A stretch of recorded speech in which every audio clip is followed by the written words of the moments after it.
hear the music, but I don't hear Dave. I know. I'm here. Okay. I just haven't started talking yet. Okay, I was like, I was showing off my CD. What's going on, everybody? I was reading the back. Ladies and gentlemen, we are live! Welcome to episode 118 of Two Dudes and Some Bullshit. The day today is Monday, July the 19th, 2021, 6:07 p.m. Eastern Standard Time. Tonight, Tony and I are watching another late 90s disaster classic in Armageddon from 1998. Directed by Michael Bay, starring Bruce Willis, Liv Tyler, or that Good old Liv. late 90s... It makes sense now why Aerosmith is heavily featured on the soundtrack. Yep, Aerosmith. You're probably like, hey, Liv, you think Daddy might... That's it. Aerosmith, yeah, that song was all over the radio at that God. time. Well, when I was reading the... What was it called? Like I was don't saying want to miss before, anything. That's it, yeah. Before we went live, I haven't played this vinyl in like forever, and I had to go through digging through 8 crates to find it, and I just forgot how many tracks Aerosmith is on the soundtrack. Yeah. They're heavily Well, I featured on mean, here. Liv Tyler, of course, being the daughter. Steven. That's right. So it makes sense. Yeah, I saw this in the Show theater. and tell, guys, that's what the inside looks like. Love it. Yeah, the inside of the CD. What does the inside of the CD look like? I purchased this back in 1998. I saw this in the theater when it came out. It was a fun, actually, I think I saw this twice. I saw it with my buddies, and then I saw it with my dad, if I'm not mistaken. And I saw this a few times in theater, and then we watched it a lot. Like my first apartment with my first roommates this is back when we were like 1920. For some reason, this movie was just heavily on rotation. Yeah. I still have the VHS somewhere around here. Yep. And God, I mean, it would just seem like every time I come home from work, Armageddon's on. Yep. Armageddon's on. It was the second last movie that Bruce Willis actually cared. After The Sixth Sense, that's kind of when he went downhill. You know what I mean? I agree. I was going to say that. Like, this is probably one of the last decent Bruce Willis films. Obviously, this is when Ben Affleck, he had done Good Will Hunting. He was kind of he was on a good trajectory at this point. That's it. Yeah. When did Good Will come out? 97? Good Will Hunting came out in 97, I believe. Yes. Okay, so a year before Armageddon. He was on that trajectory. Yeah, and then of course we were introduced essentially to Michael Clarke Duncan. That's right. Sadly, he passed away in 2012, but. And then, of course, the next year, The Green Mile he was an Academy Award nominee after The Green Mile. So rest in peace, Michael Clarke Duncan. This is a fun popcorn movie, brain fart.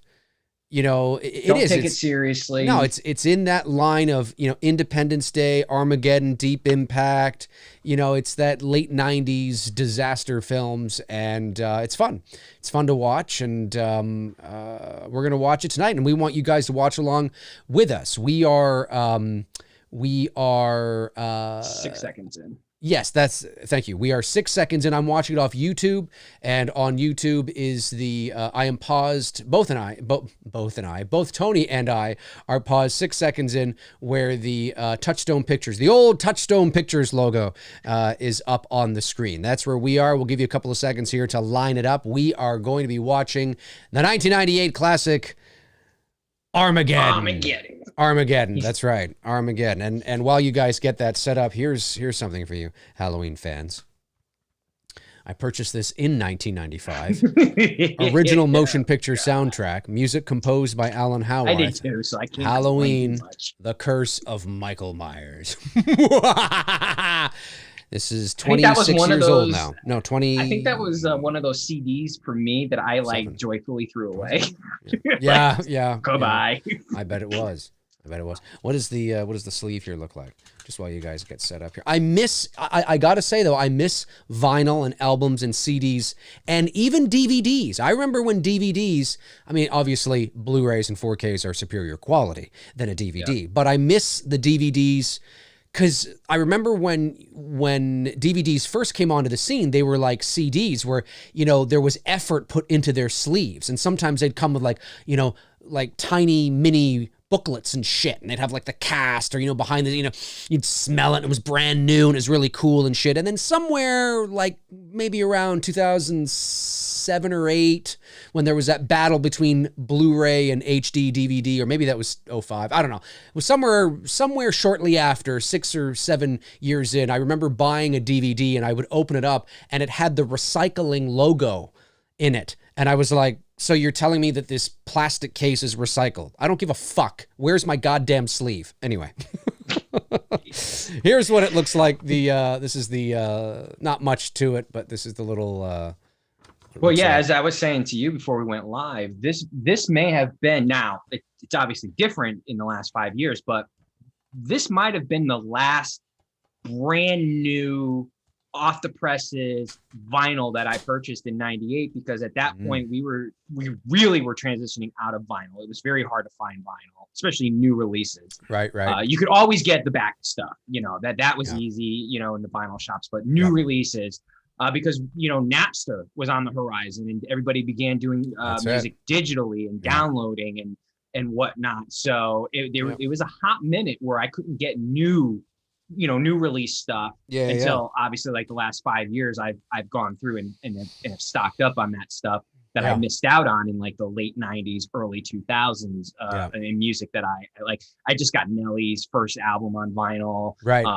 Stuff like that I, at the time for us was only on CD. That's it. But so this might have, and this may have even been the last vinyl that I had purchased for a while that was brand new. Fascinating. And not buying stuff from like the 70s and the 80s and shit like that.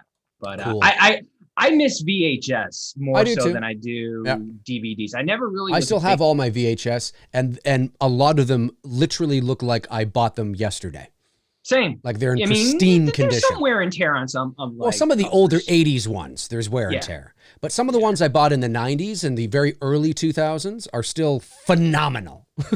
Like they glisten in the light, I just picked it up off the shelf. It's incredible. You should do, because I'm planning on doing this at some point.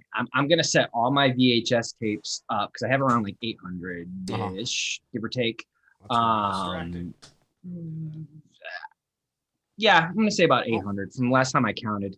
But I want to set it up like on a rack, like you would see it in a VHS store. Like that'd be amazing. I'd love to do that. Like back in the day, you know what I mean? I'd love to put like the old posters up above it and stuff. So it's like when you go pick out a movie night, you're picking it out like you would be in the store. I would love looking to do that. For a V. That's what I want to do. It'd be awesome. All right, folks, here we go. We're gonna start in 5, 4, 3, 2, and 1. Aerosmith was way famous before this movie came out. Oh yeah, they didn't get famous. They go back to they go back to the early 70s. The early 70s, man. My mom was seeing them in concert. Oh, I remember this. Jerry Bruckheimer films. I remember that. Shit, where are you at? My film's totally skipped on me. Oh, did it? Oh, I'm still at the opening logos of the seconds wise. Oh, I'm 30 seconds in, and on the screen now. Keep counting. Oh, 34, 5, 6, 7. Tell me when you get to 46. Okay. All right. Jerry Bruckheimer production. I'm getting close. In association, I'm at 46 now. And the moon's just going by. Yep. Look at that moon. Terrible. Dream On by Aerosmith came out in the 70s. That was one of their biggest. I think that was 73. Yeah. I think that was 73. Yeah, my mom saw them in concert when she was in high school. Nice. Yeah, she's a big Aerosmith. Actually, she's a big Aerosmith fan. And when Aerosmith and Motley Crue toured together, Motley Crue is like my all-time favorite band, slightly above Nirvana, but not by much. Me and her went to go see Aerosmith and Motley Crue together, which is pretty cool. So I'm like, man, I'm going to a Motley Crue concert with my mom. What the fuck? That's kind of cool, though. But she's a rocker through and through. Yeah, this I remember seeing this in the theater with my buddies, and like I said, I think I saw it again with my dad. It was the highest grossing film at the box office in 1998.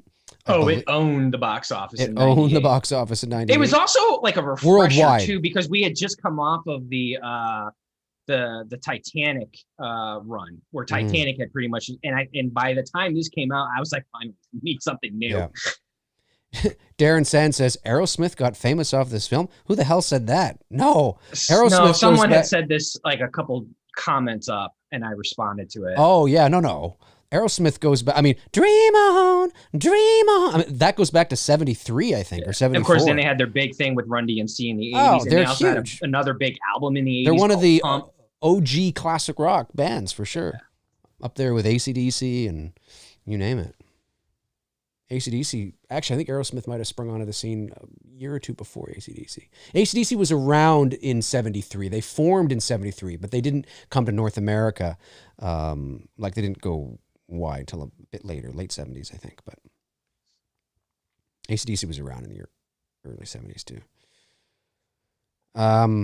Yeah, no. They just, the song they did for this movie was a good song. It was catchy and emotional. Yeah, and in fact, just one of their songs on here was another big hit of their "Sweet Emotions," which is an old song, even though it was on the soundtrack. That's a song that came out originally in '75. You know what I mean? And that was it was a big song then. There's a little snippet of it in this film. Yeah. Come Together, which obviously was originally done by the Beatles, but their version of it I've always enjoyed. I can kind of go back and forth between the Beatles and them. This movie's got Officer Hawkins in it. This is what he was doing before he was Officer Hawkins. He was saving the world. Will Patton's in this movie. Officer Hawkins from Halloween. This is what he was doing before he moved to Billy Bob Thornton. Before he moved to Haddonfield, he was hanging out, saving the world. In fact, wasn't Billy Bob and Angelina together at this time? They might have been. Got the tattoo. Yeah, they might have been. They might have been. Yeah, I'm jiggling. I don't know. My thing is. It sometimes happens. Laura Burns is back. It sometimes happens for like the first couple of minutes, and then. Dude, you sound like a million miles away now. I sound like a million miles away to you? Let me just see here. Let me check the levels. Hello. There you are. I sound fine. The levels are good. Yeah, this was a fun movie. I mean, this was typical, just fun, over the top, throw science out the window. Like, there is nothing scientifically accurate about this film whatsoever. You can't land on an asteroid. Like, I watched this whole thing unless you're Ben Affleck. Yeah, I watched this whole thing from I think it was I forget what astronaut it was. It might have been the Canadian astronaut Mike Hadfield. Like this. Oh yeah, for sure. Oh yeah. No, I'm not saying it as a complaint. Never gonna happen. Fun movies. I miss that we don't do these anymore. I'm not. It's not a complaint. It's just it's funny because there are some people that are like, oh yeah, that's what we do. We just fucking get a bunch of oil rig guys together and go fucking land on an asteroid. It's like, yeah, no, that's not gonna happen. To fly into space. They don't fly the shuttle. But, right. Yeah. No, that's not gonna happen. It's just that's not the way it's gonna go down. These two people remind me of my grandparents, my mom's parents. This is literally how they spoke to each other. Really? All the time. Yes. What's your grandparents' names? Well, my grandfather's name was Joe Douglas, but my grandmother always called him Douglas. And then my grandmother's name was Irene. Hey, you want to know what's some fucking crazy shit? Douglas, what do you want, Irene? Crazy shit. When my grandfather died, when Connecticut was hit by Hurricane Irene. Right. Like, that's some crazy ass shit. Yeah, that's crazy. My grandmother took him home. That's brutal. Oh, I forget that he's in this movie. What is his name? I don't know. He's a comedian. I don't know. Oh, look at the dog. That dog's dead. I can't remember. Oh, the Twin Towers. Yeah.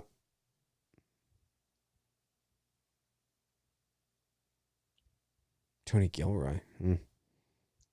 That's right. J.J. Abrams helped with the script. J.J. Abrams. Yeah, he helped write the script.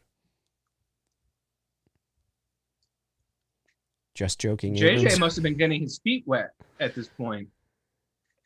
Well, yeah, he had helped also to write that Harrison Ford movie regarding Henry in the early 90s. Oh, look at those Godzillas. I have those Godzillas. I have those Godzillas. They are literally out through that window behind. And I had that big blow up Godzilla too. I had him. Not at this time though. That's kind of strange to see it in 98. Rewind about 10 years before this film in 88 when I was 9. Was this right around when the Matthew Broderick film came? Yes. Yeah, Godzilla did. The American Godzilla was in 98 as well. This is when New York gets destroyed. Yeah. Doesn't take much. And this, I wonder if mine's edited, because I had heard, I haven't watched this in a while, but on the VHS version, when the shit starts hitting the buildings, you see people falling out of the buildings.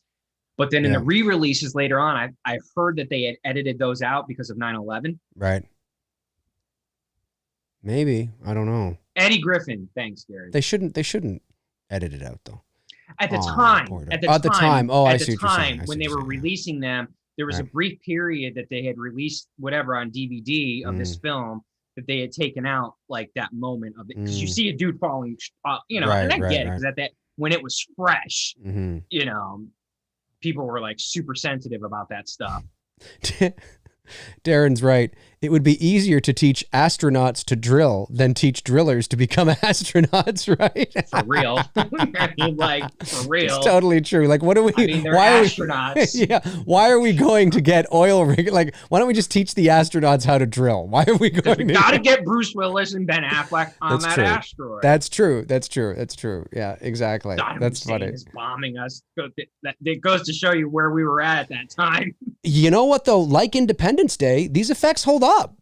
Like, these effects look pretty good. Like, they look. There goes not Times Square. I mean, you can kind of tell now a little bit, but it still holds up. Like, it doesn't look awful. It looks solid. It looks like Independence Day. It's just as good as the shit you see in Independence Day. It's fun. This is so like. You know what movie we have to watch on here soon, too? Yeah, it is edited. The Day After Tomorrow. It is? Yeah. Shouldn't be. I could hear the guy, but they didn't show him. And if I were to watch the VHS version, I would see him. That's too bad. Oh, wait, no, never mind. There he is. Because he comes out of the Chrysler building. Yeah, there he is. Yep, there he is. Yeah. There was a brief moment they had edited that out. Interesting. In around 9/11, they had taken that out of if you had bought this movie back then, right around 9/11 in post, they had taken a few scenes, like the Spider-Man movie. I believe they altered that as well too. Trailer. Sam Raimi one. Yeah, something like that. Yeah. Oh, Keith David is in this. So if you have a copy of that, that's actually and then the towers being on fire like that, that was taken out as well too. But I mean, 20 years has passed since then, and you don't forget something like that. No, and it's not the same. It's for completely different reasons. It's like. God. But everything, because like we had never experienced anything like that before, so like no one knew how to react. Billy Bob Thornton. Billy Bob. His name is actually Billy Bob. Nothing wrong with that. No, but I mean, it's like, I still never get over it because he looks so different that he's the guy who acts tough but turns out to be a pansy in Tombstone. He looks so different. That's Michael Bay there, right? Wasn't that Michael Bay? I think that is. I think that was a cameo of Michael Bay in like a fucking lab coat? Of course. I mean, come on, it's Michael Bay. I think that was Michael Bay. Oh, there's Air Force One. Get off my plane. Wouldn't that be cool if Ford was in this? That'd be amazing. Well, that came out the year prior to this. Now, how many Americans, because I'm a Canadian and even I know this, how many Americans, our American friends in the chat, know that the plane is only called Air Force One when the president is on it? Did you know that? Like if the president's not on it, if he's not on the plane and the plane takes off to fly somewhere else, they don't refer to it as Air Force One. Call sign. Yeah. You're referring. It's a call sign. It's a call sign. And the air traffic controllers, the people on the plane, all that, they do not, it is only Air Force One when the president is on the plane. End of mankind.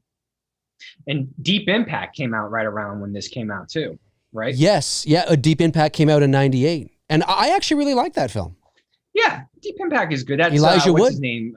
Elijah Wood. Hang on a sec. Are we back? I think we're... Oh, maybe we're not. Maybe I'm going to have to... 1 second. It says I'm... That's so weird. Wait. That's weird. No, I think we're back. Are we back? I think we're back. Are we? Yeah, I think you're right. I think we are back. I think we are back. We're back. We're back. Okay. We're back. Right. Very strange. And we didn't even have to... Now, I'm thinking with how this works, even though there's a jump cut. Even though there's a large gap where there's nothing, where it took us a while to get back, it should, when in replays, it should just be like a jump cut. That's what I'm hoping anyway. And if not, then I'll just put a pin post saying, be patient. Jump cut. Exactly. So here we are. Okay, so my apologies, folks. I'm not sure what happened there. I heard like a ding-a-ling-ding on my computer, and I thought it was just in something, and I look over, and I lost internet connection all over the board, and I think my computer was doing an update.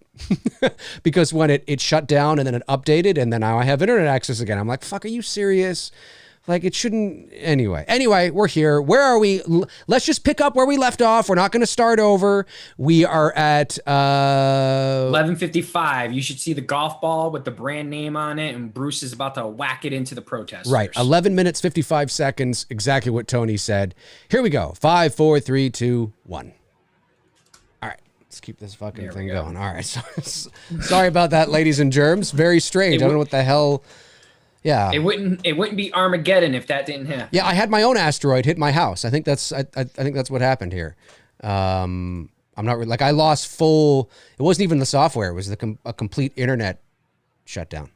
Do you remember that time when that happened to you, and you just like disappeared, and then you sent me a text? When the transformer blew up. Yes, like the road. Yeah, you heard like. All I heard was this loud explosion. I'm like, wow, that was loud. You sent me, I remember you sent me an Instagram message and you're like, dude, the fucking thing. I think you said something like the whole fucking thing blew. And I remember thinking to myself, I thought it was like, your computer? Like your home just blew up? What the fuck? Tony's house just blew up. Not that that's funny, but I just mean, I'm like, here you are, like Instagramming me that, dude. I come walking out like Tom Hanks at the end of The Burbs. Yes, that's what I was imagining. And then you're like, no, the transformer down the road. And I'm like, oh, okay, thank God. All right. But yeah, so my apologies, folks, for that. Obviously, out of our control. Let me get set up here. Hopefully, it doesn't happen again. My girlfriend, who I took to see this in theaters, Elizabeth, she had this poster of Affleck from this movie on her wall. That was, I remember the story I told you about, like I pulled the animal cracker thing on her. Yes, I do remember that now. Yeah. Legitimately, straight face and all. I pulled that animal, the same thing that Affleck does with Liv Tyler in this movie. Because she was really into this film, like big time. A lot of, and you know, Ben Affleck, Matt Damon, Brad Pitt, they were like especially Ben Affleck and Matt Damon, they were the new heartthrobs onto the scene during this time. I remember a lot of girls were into Ben Affleck.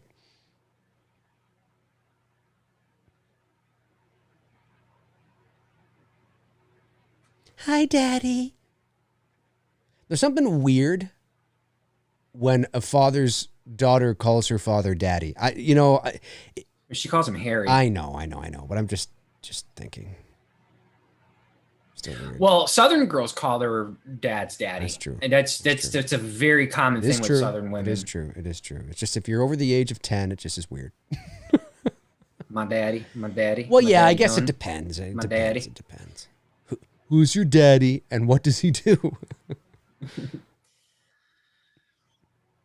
My daddy will whoop your daddy's butt.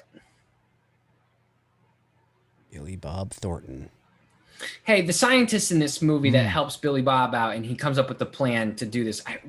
I'm drawing a blank on what other movies I've seen him in. The scientist? Yeah, that helps him out. Well, I don't know if he's a scientist, but he's the guy that figures out the plan. Okay. Rockhound. There we go. Stay away. Just to hear you, baby. Oh, I'm a little dark. Let's raise me up a little bit. Yeah, I guess I'll be fine. Peace with God, AJ. Oh my God, all these lines are coming back because we used to quote this shit. I'm telling you, like, we had this movie on like such a heavy rotation back in the day, and we would just quote the shit out of this movie. Yeah. That's right. He's in The Patriot. Thank you. I was like, because I just watched The Patriot not too long. I love that movie. See, there's Officer Hawkins right there with Bruce Willis. That's Officer Hawkins. Yeah. This is what he was doing before he moved to Haddonfield, or moved back to Haddonfield. He had a brief stint where he helped Nicolas Cage out to steal some cars. That is true. That is true. And then he went off, and then he became a cop. and then he went off to become an oil guy and save the world. And Well, no, he became an oil guy, saved the world. Then he went and helped Nicolas Cage steal cars because that came out in like 2000. Yeah, something. And then he became an officer. And then he went back to become an officer. Officer. Yeah, that's right. I've never seen Harry Potter or Event Horizon, but it was The Patriot. That's what I was thinking of because I had just watched The Patriot not too long ago. You'll recognize him here in a minute or the next time he's on screen. All right. He plays the bad guy in The Patriot that Mel Gibson faces down at the end. That's such a good movie. We got to watch that one night, but that's like a 3-hour movie too. It's a long movie.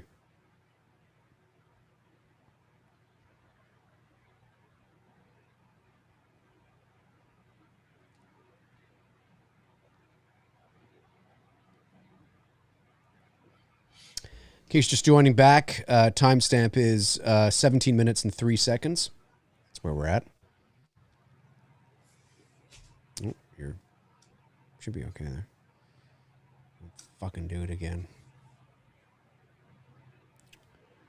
Is a scientist in this room? What's going on with your fucking... No, not yet. Camera keeps turning green for some reason. Did I turn... Oh, that's probably why. Let me turn off my... Okay, let's see if that helps. Billy Bob. Well, all right, Billy Bob. Want to go save the world, planet? Let's just fly up there. Let's just train some oil rig guys to become astronauts. This guy in the background behind Billy Bob, him. Oh yeah. I've seen him in a number of things. Yeah, he usually does play. Well, I couldn't figure out what movie I just watched, and he had that face, and I'm like, and I don't know him by his name. Yeah.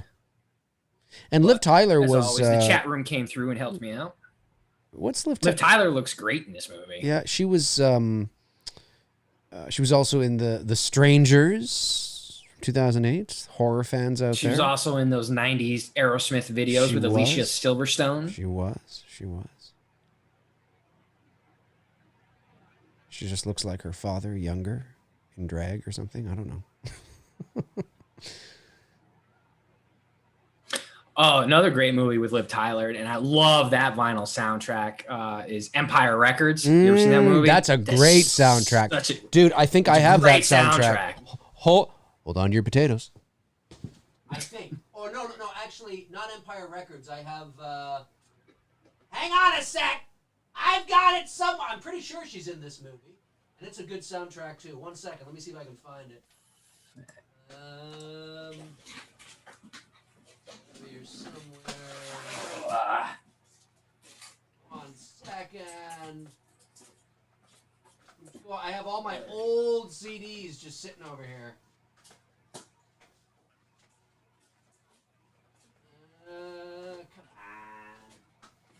Come on. Such a good soundtrack. Like, if none of you have ever listened to this soundtrack, honest to God, you guys got to get it. And it's a great movie, too, obviously. I was not thinking of Empire Records. I was thinking of this movie. She is in this movie called Inventing the Abbots. Do you remember that? Inventing the Abbots. It's a great soundtrack. Yeah, Gin Blossoms are on here. The Cranberries. Cranberries, yeah. Drew Mayer sends in $2. I think I'm saying that right. Is Jackie Gleason a legend? Absolutely. For sure. Oh, yeah. For sure. For sure.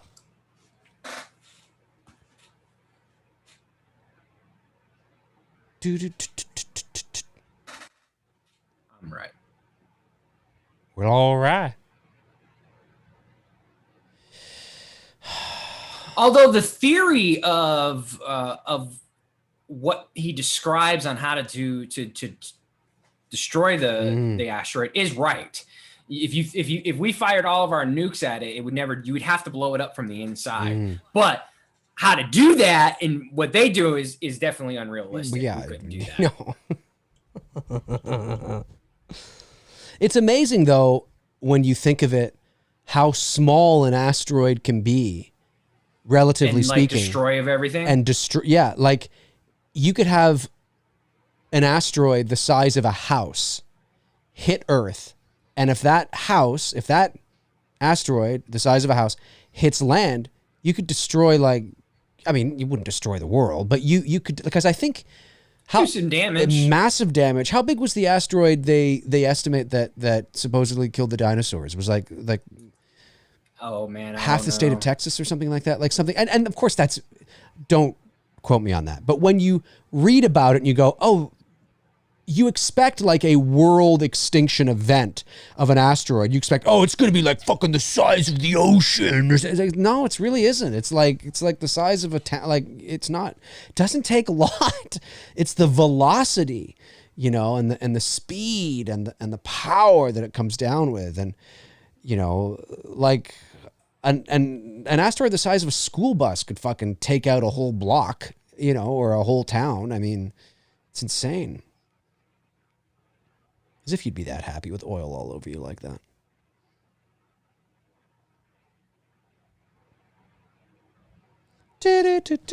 Got my Star Wars hoodie on today with the Goonies. Is that supposed to mean something, Robert? Daniel Harris is going live with Tony Moran on Instagram? I don't get it. She is? What does that mean? Who says that? But is that supposed to mean something, though? Like, am I supposed to... okay. I'm afraid I don't know, Crazy Willie, sir. I'm afraid I dead don't know. Serious. I'm afraid. Where are you, little Like, I'm not trying to be a jerk about it too, Robert. I don't know what, like, I don't understand why, like, I don't get what that means. Like, am I missing something? Daniel Harris and Tony Moran? Well, he's probably talking about Daniel Harris's video the other day. What video? She posted a video to Instagram.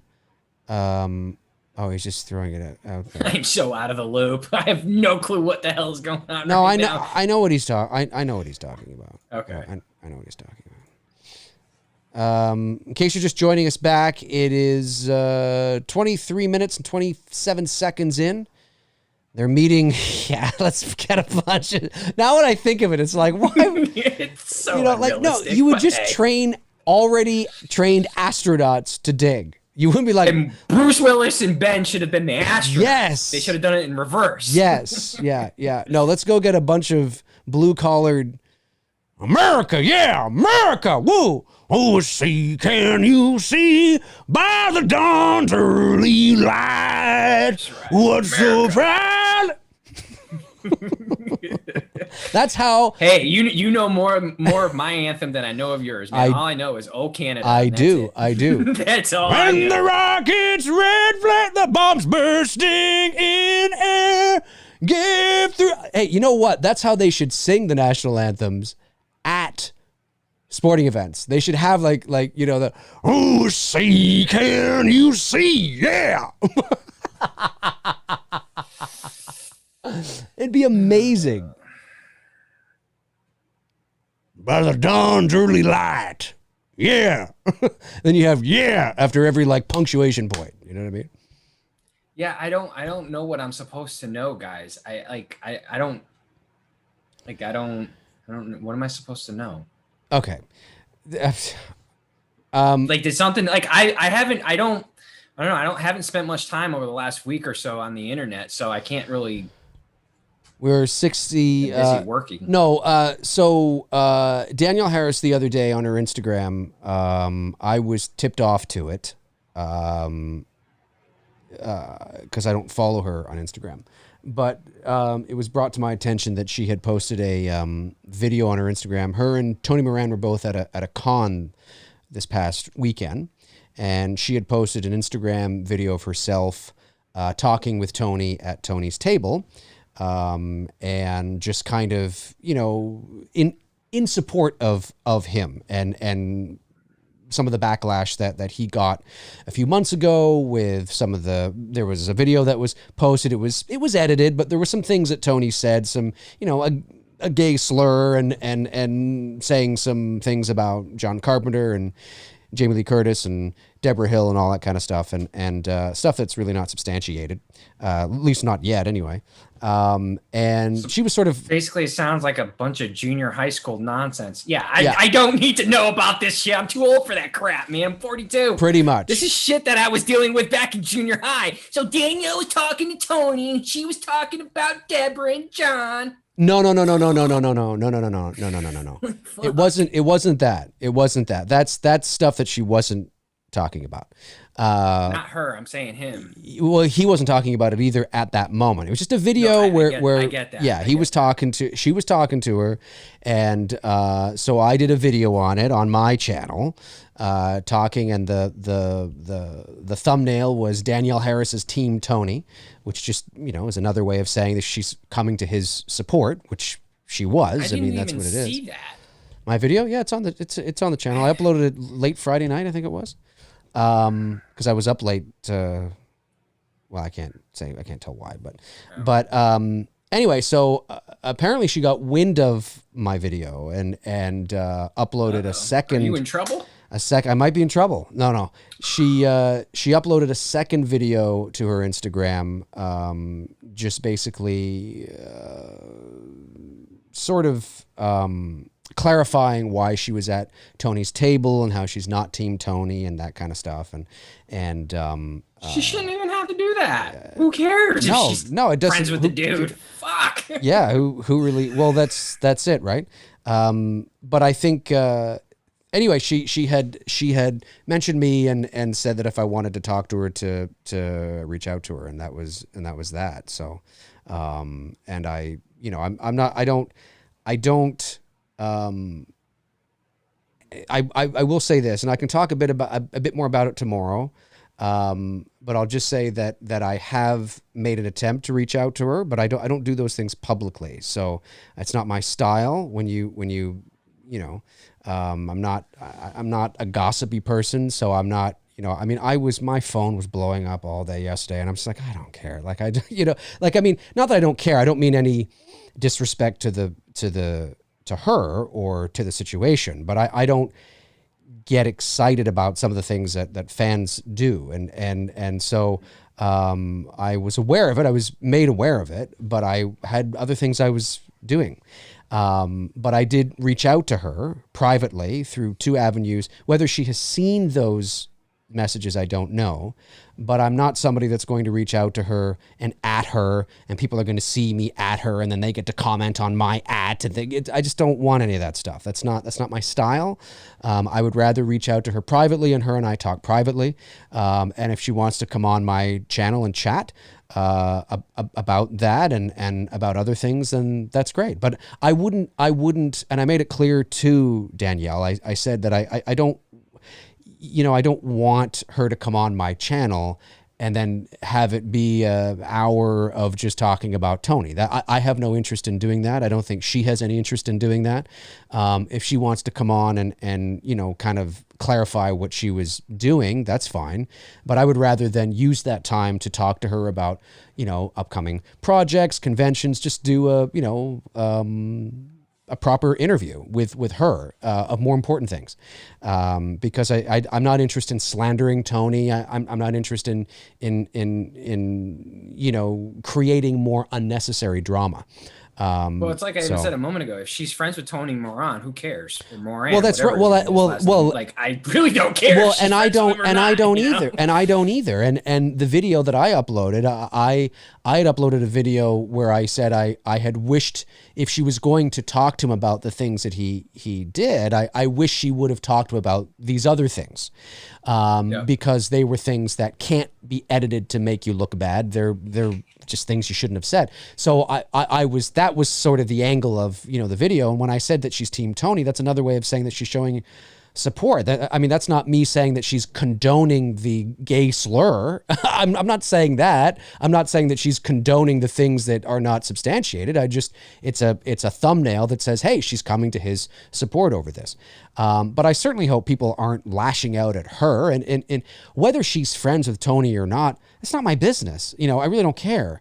But I think what is confusing to some people is that she was talking about Tony in a favorable way in her first video, and then in the second video, second video where she mentions me, it appeared that maybe she was backpedaling a bit to some folks, and she shouldn't have to do that. I get it. We live in the day and age of cancel culture, and she shouldn't have she's to an actress, and she doesn't want to, and she's getting heat from Halloween soy boys who are getting pissed off that she's talking to Tony Moran, who gives a flying fuck. That's exactly. Seriously, if he said shit about Tyler Mane, who cares? These are grown ass fucking adults, and it sounds like a fucking junior high fucking drama bullshit. Like, for real. God, who cares? Well, people do. Bruce Willis and Ben Affleck are having a heart-to-heart at AJ's oil place. They are. They're having a heart-to-heart. Willis is recruiting the Avengers of asteroid killing, drilling, whatever you want to call them. I don't know what to call these guys. That's it.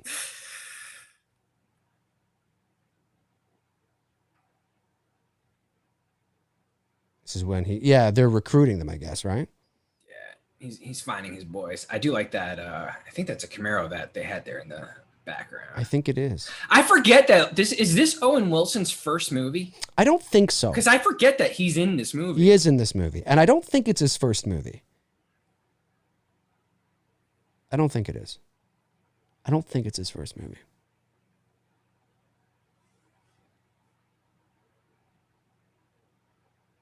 I think he was in he was also in The Haunting, the remake of The Haunting, which I think came out the same year. Right. I think that also came. No. That came out in 99. That came out in 99. So that was after this. I don't think this was his first movie. Michael Clark Duncan is jacked in this movie. He is jacked. I'm with you, boss. I wish I could have that physique. He's a big dude. He's 6'5" too. Beam me up, Scotty. Yep. Max. He was in Anaconda. Okay. Was he? He was in Anaconda? Isn't that the Ice Cube movie? Jennifer Lopez too, I think, is in that, right? J-Lo. Isn't she in that? I think so.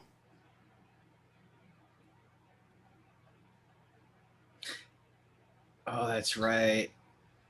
And Willis drops the line, hey, you guys couldn't tell us who killed Kennedy. Of course, this is back when that was such a big thing, like who killed Kennedy. Mm-hmm. I remember that being such a big, at every family holiday gathering, like it was guaranteed to come up in conversation was the Kennedy assassination. Yeah. And everybody from my family would have a different theory and a different opinion. Yeah. And of course, that's back when it was like, people thought the government did it. A lot of people didn't think Oswald didn't do it.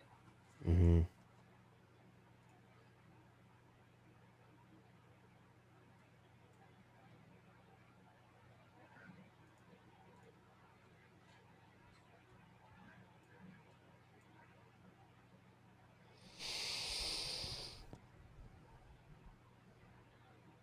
Yeah, I wouldn't have hired these guys. I would have, just for the sheer fun of it. Yeah. Yeah.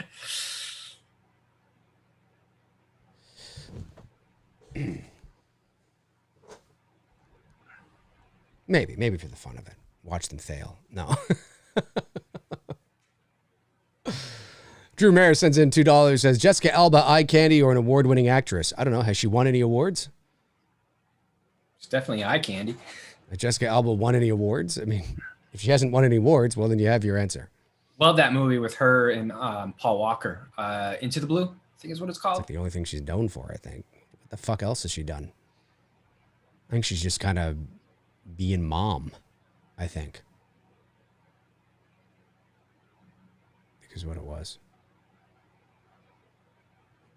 That would be nice. Michael King says, who cares as long as she comes on Dave's show? Well, you have to remember that Danielle Harris didn't say that. You know, I have a lot of people out there saying, you know, Dave, she said she'd come on your show. She never said that. What Danielle said was, I'm paraphrasing, but she said something to the effect of, Dave, if you want, give me a call. We can talk on Zoom. Something to that effect. She didn't say she'd come on the channel. She didn't say she'd come on my show. For all I know, she could want to talk privately. You know what I mean? So she could give me information privately and therefore, you know, whatever the case is. But the fact of the matter is, I reached out to her.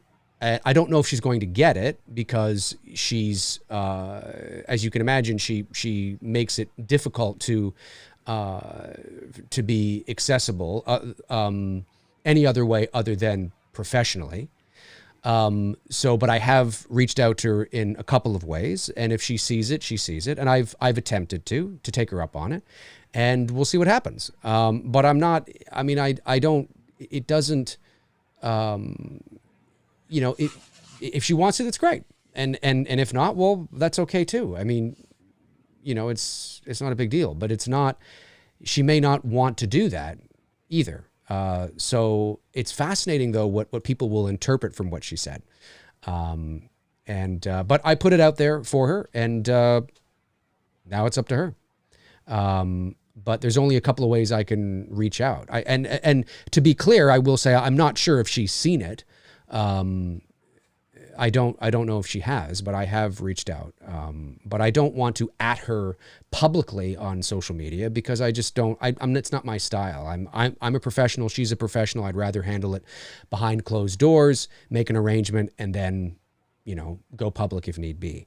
I don't want to get into hey, you want to? Yeah, okay. You know, whatever the case is, right? So, but do not think, to be clear, because I have no interest in doing it, do not think that hypothetically, if she were to come on my show, that we'd be talking 90 minutes about Tony and creating drama. That's not what I want, and I doubt that's what she wants. So just be mindful of that. If you're looking for a shit show, you're not going to get it. Oh, dude. You know what movie you need to see if you haven't seen it yet? I just watched it over the weekend. It's really good. I was surprised how much I enjoyed it. Wrath of Man with Jason Statham, the Guy Ritchie movie. That is really good. I have not heard that. It just came out. It's a new Guy Ritchie film. Any Jason Statham movie, man. Anytime I see that, I either want to go work out or go beat someone up. I just one or the other. But this was really, really good. Just a typical Guy Ritchie fashion. Good story. Yeah, it was really good. I saw that, and I also watched A Quiet Place 2. I was actually surprisingly, I enjoyed that one too. I'll have to check. I didn't think I would enjoy A Quiet Place 2. I thought it was like, really, we're doing a sequel? And then I watched it, and I'm like, oh, okay, not too bad. Yeah, Drew Mayer sends in Krasinski. $2. Are Bruce Willis, Nicolas Cage just payday actors now? Yeah, I'd say so. Yeah. I'd say so. Krasinski, is that his name? The guy who did A Quiet Place, director? With Emily Blunt. Is that how you pronounce his last name? Yes, Krasinski. Yep, that's right. Yeah, he's getting very good with his storytelling. Whether you like the movies or not, his storytelling as a director is getting really good. And if anything, these are really good learning experiences for him. And I think he's going to be a really good director in years to come if he starts branching out into other projects. And this was definitely a good training lesson for him to tell a story, and he did a really good job with it. Well, Michael, I'll be honest with you. If she did come on the show, I'd want to talk to her far more than just Halloween. I can't speak for her, obviously, but because she's so identified with the property, there's very little to know about Halloween that we don't already know.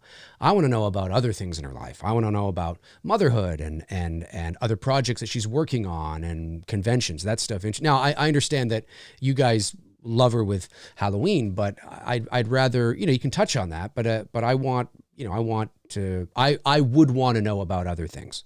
That's more interesting to me. Like, what's her favorite sandwich? It's a joke. So yeah, just, It's not, I don't want to talk about Halloween 4 for 90 minutes either. I don't mean that in a mean way, guys. I just, you know,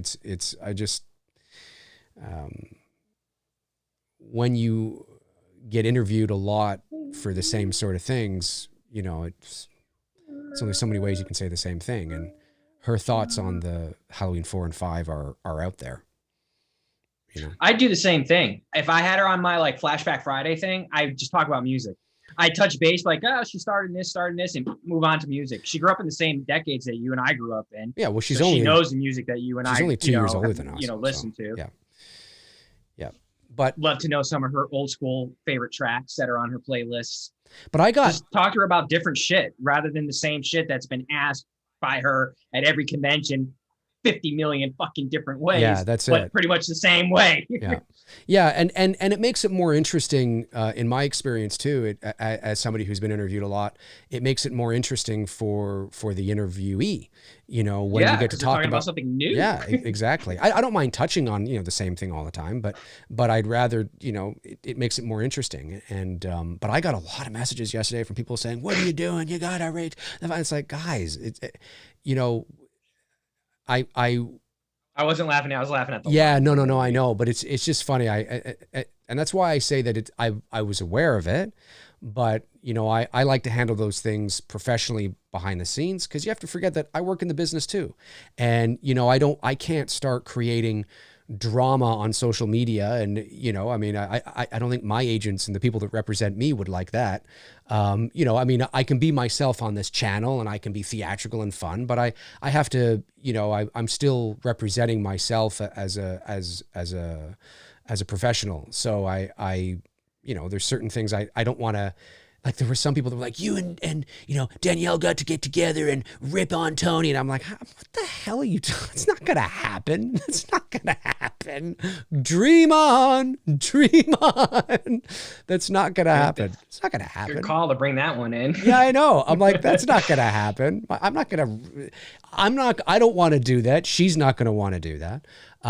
But like I said, I've reached out to her, and you know, if she wants to come on and just kind of reiterate, talk to me and go, oh, hey, Dave, I saw your thing, but I wasn't actually saying that. Here's what I was saying. And I'd be like, oh, okay, cool. We, you know, we talk about it for 5 minutes or whatever, and then we can move on to more fun shit.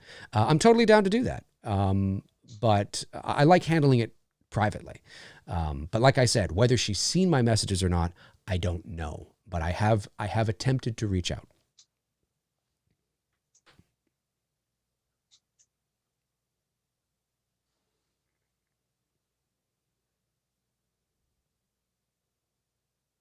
I want those shuttles. Those are cool. They are. I wouldn't mind having one of those. Yeah, so I could play. Hey, you have one, I have one, and we could like play. You know, we'll get together, we'll hang out, we'll play space. I've shown you that picture right in front of me. Well, behind my desk, in front of my desk. I don't know how. On the wall, I have the Challenger when it was taken. Oh, very cool. Today on the desk. Yes. Yeah. That's the one that exploded, right? Yeah. That's too bad, man. That's too bad.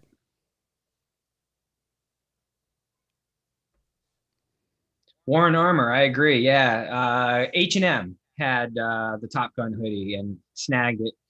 Yeah, I can't wait for Maverick. It comes out what? December, right? Maverick? I think it's coming out December. Yeah. I think so. I think it is. Like all of a sudden I'm so off track. Like when I saw like iTunes had A Quiet Place available, I'm like, wait, what? It's already on iTunes? What the fuck?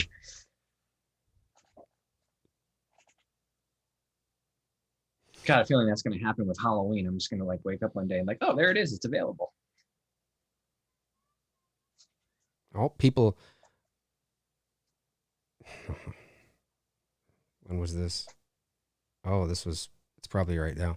Hey guys, if you go over to Danielle Harris's Instagram page right now, she's going live, or she might even be live right now with Tony Moran. So maybe you'll get all your answers there. I don't follow her. No, I'm not talking about you. I'm talking about the chat room. Oh. People who. What's her Instagram account? Horror Gal, I think. Horror Gal. What, Tony? You don't follow her? No, I don't. It's horror gal. So if you go over to her, you might get all the. Oh, I guess she's not. Is she live? I don't know. I don't see her live, but maybe it's because I don't follow her. It's quite a while already. Oh, is that her live? Yeah, I didn't. She's talking. Oh, okay. I don't know what she's talking about. I just looked on there. Well, maybe she's live with Tony, and then you know, you'll She's get not all live the with me. I'm here with you. No, no, I mean that maybe because she did mention in the video the other day that she would love to go live with Tony and press him on the things that I told her to press him on. So maybe she's gonna do that. Good for you, Danielle. Yeah, people are sending, guys, I'm not on the Tony Michael photo account really much. I'm really on the Flashback Friday account. So everyone's getting mad at me. Oh my God. There's a lot of messages about this shit from the past couple of days. Oh yeah. Yeah, there's a ton of stuff. Oh my God. Yeah, I guess so. Holy crap. Sorry, folks. I'm sorry. Sorry, folks. Park's closed. I'm not on this account anymore. I'm on the Flashback. If you're going to DM me stuff, DM me on Flashback Friday because that's where I'm at now. Okay, I'll have to look at those after. I mean, I really don't care. Oh, animal crackers! No, not animal crackers. Just making out. Oh, yeah, people are already tagging animal me crackers and stuff. in a little bit.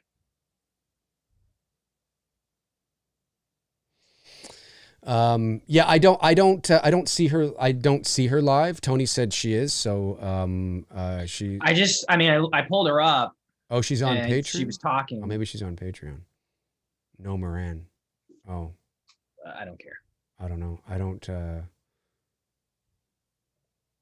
Anyway, wherever she is live. Have fun. Yeah. I'm not sure. Or maybe she's not live yet. It was just, I just got information. I can't go any further than that.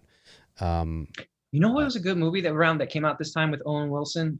Shanghai Nights, him and Jackie Chan. Wasn't that, was that the first one? Shanghai Noon? No, Shanghai Noon. Or Noon. I'm sorry, Noon. Nights right. was yeah. Nights was the sequel. Nights was the sequel? The first one. Yeah, the second one was kind of like. That literally sounded like a real fart. That was fantastic. Yeah. Any hints about this coming Mixed Friday, Cody? I can definitely tell you I'm feeling some Def Leppard this week. Everyone's been asking me for some Def Leppard, and I finally got a set together, a good set where I can throw in some not Hysteria, but off the album Hysteria, Def Leppard. There's your hint. They're both live now, and they're talking about Tyler Mane's statements. God, isn't Tyler Mane like 50? Like, what the fuck? Why are we getting into this shit? I'm not saying like he's 50 for real. I'm just exaggerating his age.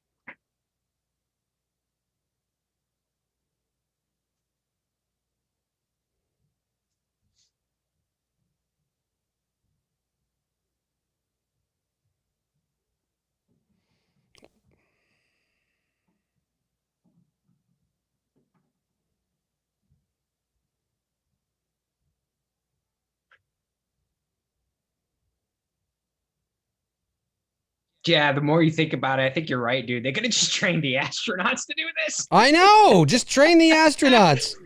Oh, shit. Just train the astronauts. Or just reverse the roles. Willis should have been the astronaut. Exactly. Exactly. And they were trained by oil rig guys. Yeah, exactly. Oh, that dude's in this. I forgot. The pilot guy there. I like him. He's a good actor. He plays in he's in a lot of shit. Yeah. That's next to Bruce Willis. That guy. Yeah. It was a really quick cut to him. Yeah, yeah, he's in a lot of shit. Yeah, I'll have to check out whatever she's doing with Tony after. But I think it's really cool. When I say cool, I think it's good that she's going to ask him about those other things. So that's good. I mean, I'm sure, we'll see. Daisy, no, I don't view music on Instagram. I do a weekly mix show on Fridays featuring music primarily from the 80s and the 90s. a little touch of the 70s and the 60s as well too. I kind of cut it off around like early 2000s. So basically anything like 15 years and beyond back. And I post it onto Mixcloud every Friday, but and that's a totally different, it's like a YouTube channel. I don't get hit for copyright strikes. They'll leave the mix up and whatnot. And you can listen to it through Instagram. You don't have to subscribe, or you can subscribe to it on Mixcloud. But on Instagram, what I do is I share samples of the show, or I started to anyways, on Friday. I'll share like a quick set, you know, so people know what they're going to listen to, then they can go over and listen to the full show. On the other days, I'll just post like old school photos, rare pictures of music artists. Like today I posted an in-studio picture of Salt, Peppa, and Spinderella, group Salt and Peppa, when they were recording in 1989. But I dubbed it over with one of their songs that came out in 91, Let's Talk About Sex. Because someone had given me the idea, like, dude, you should put music to your post, you know, so people know who the artist is. And I'm like, yeah, I should do that. It's a fucking good idea. It is a good idea. And folks, if you're not following, like, why didn't I think of that? If you're not following Tony on Instagram on his second account, which is at Flashback Friday, Friday has 2 A's, Fridaay. You can see it right below Tony's window over there. Do it, because every Friday he's like, it's great shit. It's music that we grew up with. Yeah. You know what I mean? It's old school music. Yeah. And then during the week, you know, I hit everybody off with like, and like I have themed days now. Oh wait, animal crackers. Hold on, time out. Gotta get back. Animal crackers. Animal crackers are good.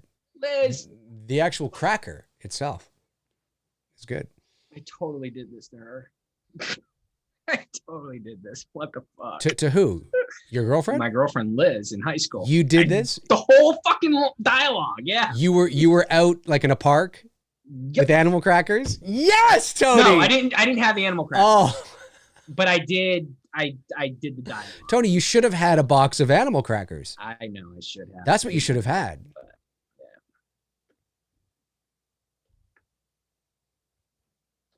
yeah. She was definitely one that got away. I kicked myself in the ass for that. What was her name? Liz Waterhouse, Elizabeth. Liz Waterhouse? Maybe you should look her up. Maybe. She's a real estate agent in Connecticut. Well, that sounds like a real estate agent. And I do real estate photography. Well, there you go, dude. Yeah, I know, right? That sounds like a real estate name, Waterhouse. Is she married? Yeah, she's got 2 kids. Oh, She's married. Well, there you go. We follow each other on Instagram. That's cool. That's cool. She was one of those young, fun high school love relationships. You know what I mean? Just fun. What grade? You know, what grade was this? Senior year. Well, junior into senior year.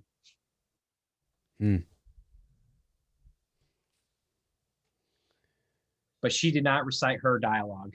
She just looked at me like I was nuts. Hey Google, what year was Liv when I say Tyler her? born? She didn't say Liv's dialogue. Okay, so Liv Tyler is like 21 here.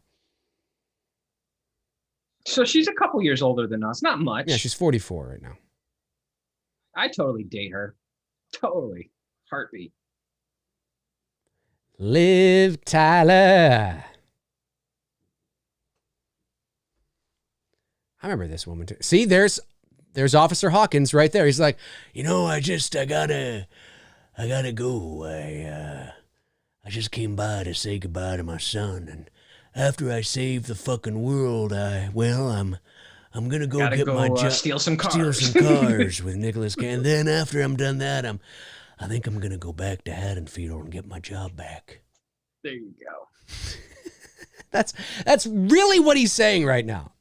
Exactly. That's the line. 100%. That's the dialogue that Michael Bay wrote, because Michael Bay foreshadowed and knew what he was going to do. He knew he was going to go steal some cars with Memphis, right, and then go fight Michael Myers. Right.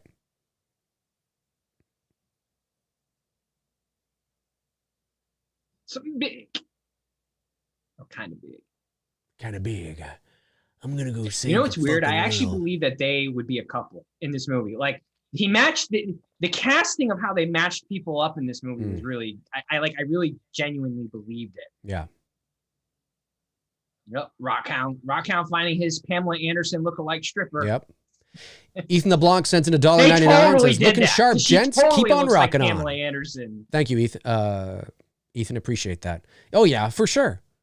in the late 90s. If you remember what Pam looked like in the late 90s. I was never a Especially when fan she of did Pamela Barbed Anderson. Wire, the greatest movie of all time. I was never a fan of Pamela Anderson. I'm not a fan Same. and never have been a fan My girl on of women Baywatch that look high maintenance and a lot of makeup, and I'm just, it's gross to me. Nicole Eggert. That was my girl on Baywatch. Also Charles in Charge. I've always been a girl next door guy. I came to learn as I got older. Because I look back at my life and I look back at the, and they're like, oh, I guess. Yeah, like the high maintenance makeup, blonde. It's gross. No offense to anybody who loves that, but. We're astronauts. Yeah, we're astronauts. Molly Mouse. Yeah, that's right. Her name's Molly Mouse. I spent, how much was it? $100,000 on a stripper named Molly Mouse. This guy. Steve Buscemi, man. He's good. Steve Buscemi. He's good in almost anything he does. He's funny. He's got a very unique sense of humor. Kind of that New York. Well, he's from New York because I think he was an FDNY firefighter. Mm-hmm. Oh, yeah. Correct me if I'm wrong on that, but I'm almost positive that that's what he did before becoming an actor. Maybe, yeah. That sounds about right. I've heard something like that. Oh, this is when Asia gets hit. Yep. And you see the size of that meteor? It wasn't very big. The size of a basketball, or slightly bigger. $10,000. $10,000 on a stripper. Jesus. Oh, that's right. Oh, Buscemi. Yeah, he's definitely the best Con Air. He's great in Con Air. That's another movie. That's a movie I haven't seen in. The next time I had that phone. See that Nokia phone? Nokia, yeah. I had it. Yeah. I had it for like 5 years. I still have that phone. I have all my cell phones. By the way, I'm actually going to be updating my phone, upgrading my phone shortly. I've had my phone for 3 years. Old school, man, and get an old Nokia. No, that's how you should update. No, I think I'm going to get retro. I have at the moment, and I've had it for 3 years. I have the Galaxy S9 Plus, and at some point this week, I think I'm going to upgrade to the iPhone 12. No, I'm an Android guy. I've always been with the Galaxy line, so I'm going to upgrade probably to the Galaxy S21 Ultra, which is their latest one, which is fucking wild. I think it's got like a 60 megapixel camera, something ridiculous like that. But anyway, nice. I think I've always been an Apple person, even going back to high school with photography when Apple was first, that was just what we were taught on, Yeah, what I mean? No, like, for sure. Photoshop was on there and everything, sure. Video editing software. I remember the very first time we was working with iMovie. Yeah, yep. iMovie, yep. Yeah, before Final Cut came out. So Apple's always been, I hear you. I just hate how they're closed off. I mean, I get why they are closed off, but I just hate that they're closed off. I get you. I get you. Because sometimes I want to expand the memory or, give myself more storage in my computers, and I got to go out and buy more freaking, like I did the other day, another freaking hard drive. Yeah. Terabyte hard drive. No, I get you. When I went from the flip phone to a smart device, it was either at the time I went, I didn't go smartphone. I actually went to BlackBerry, and I had a BlackBerry from 2009 to 2011, I think. And then I wanted to upgrade to like these smartphones, and there was an option. You can go iPhone or whatever. I think it was like the iPhone 2 or something, And then, but for whatever reason, when I walked into the store, I saw, which is known, really, it's the first Galaxy phone. So if you want to call it like the Galaxy S1, even though it wasn't really called that, it was like up here in Canada, I think it was called like the Captivate or something, but it was really cool. And I was like, oh, and it was cheaper than the iPhone, but it was the same kind of thing. And I was like, oh, and I was like, yeah, I'll get that. And then, of course, I've never looked back. So I've gone from that. And then my next phone after that was the Galaxy S3. And then I went to the Galaxy S6. And then I went to the Galaxy S9 Plus, which is what I have now. And then I'll be going to their, I think it's, the S21 Ultra or whatever they have now. So I upgrade probably about every 3 years. Because then I notice like a difference. I don't upgrade like every 2 years or every year or something dumb like that. Because you don't notice, like, it's not enough of an upgrade. I find every 3 or 4 years, if you upgrade your phone, you really notice the upgrade. So yeah, I think I'll probably do that this week. So why did the helicopters fly over them while they were hugging? Was it just for dramatic effect there, Michael Beck? Yes, of course. Okay. Of course it is. You know what the scene needs? The scene needs helicopters 100%. flying over them as they embrace. 100%. Okay. Dream on, dream on. A lot of slow motion in this movie. Oh, yeah. Listen, it is a lot of slow motion. This is a testosterone, testicle-filled Michael Bay film. This is all about ball sweat. Like, what the hell? This is all about ball sweat, pectoral muscles. You can just make a montage of this scene here of them getting ready. Yes. These are oil rig guys. Do you know how easier it would have been to just get astronauts? No, it's not as dramatic. We're going up, baby girl. Okay. Leaving on a jet plane. I did this to her as well too, but I did it when we went on a school trip that she couldn't go on. It was and I did leaving on a jet plane to her. Really? Yep. But it was actually leaving on a school bus because we left on a bus. Okay. All right. Did you sing it in front of everybody? Like, were you standing on a table in a cafeteria like in Scream 2? No, it was right outside the bus. She right as I was getting on the bus. Okay. Right in front of the school. Did she have her arms around you like this scene right here? She kept hitting me. She's like, "Shut up." That sounds about. Honestly, that's what she was doing. That's more realistic. Like, shut up. That sounds like, about. Shut up. Yeah, that sounds. Well, because she was so into the movie, and I just like would always. And again, at the time, this movie was really big. Oh, it's huge. Yeah. You know what I mean? I know.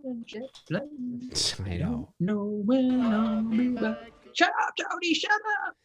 Shut up, Tony! Pretty much hit me in my shoulders. Shut up. It's a very sexual position. Actually, that's the trip we went to Quebec. That's the first time I went to your native land. That was the Quebec trip. Quebec. Nick sends in $5. Says, Dave, would you consider the soundtrack, not its score, to Maximum Overdrive to be your all-time favorite since it consists of all AC/DC tunes? I don't know. I would have to listen to the soundtrack and I'd have to see what AC/DC tunes are on there. And I'd have to watch the movie again. I mean, that in and of itself wouldn't necessarily make it my favorite soundtrack. But you can't go wrong with an AC/DC soundtrack.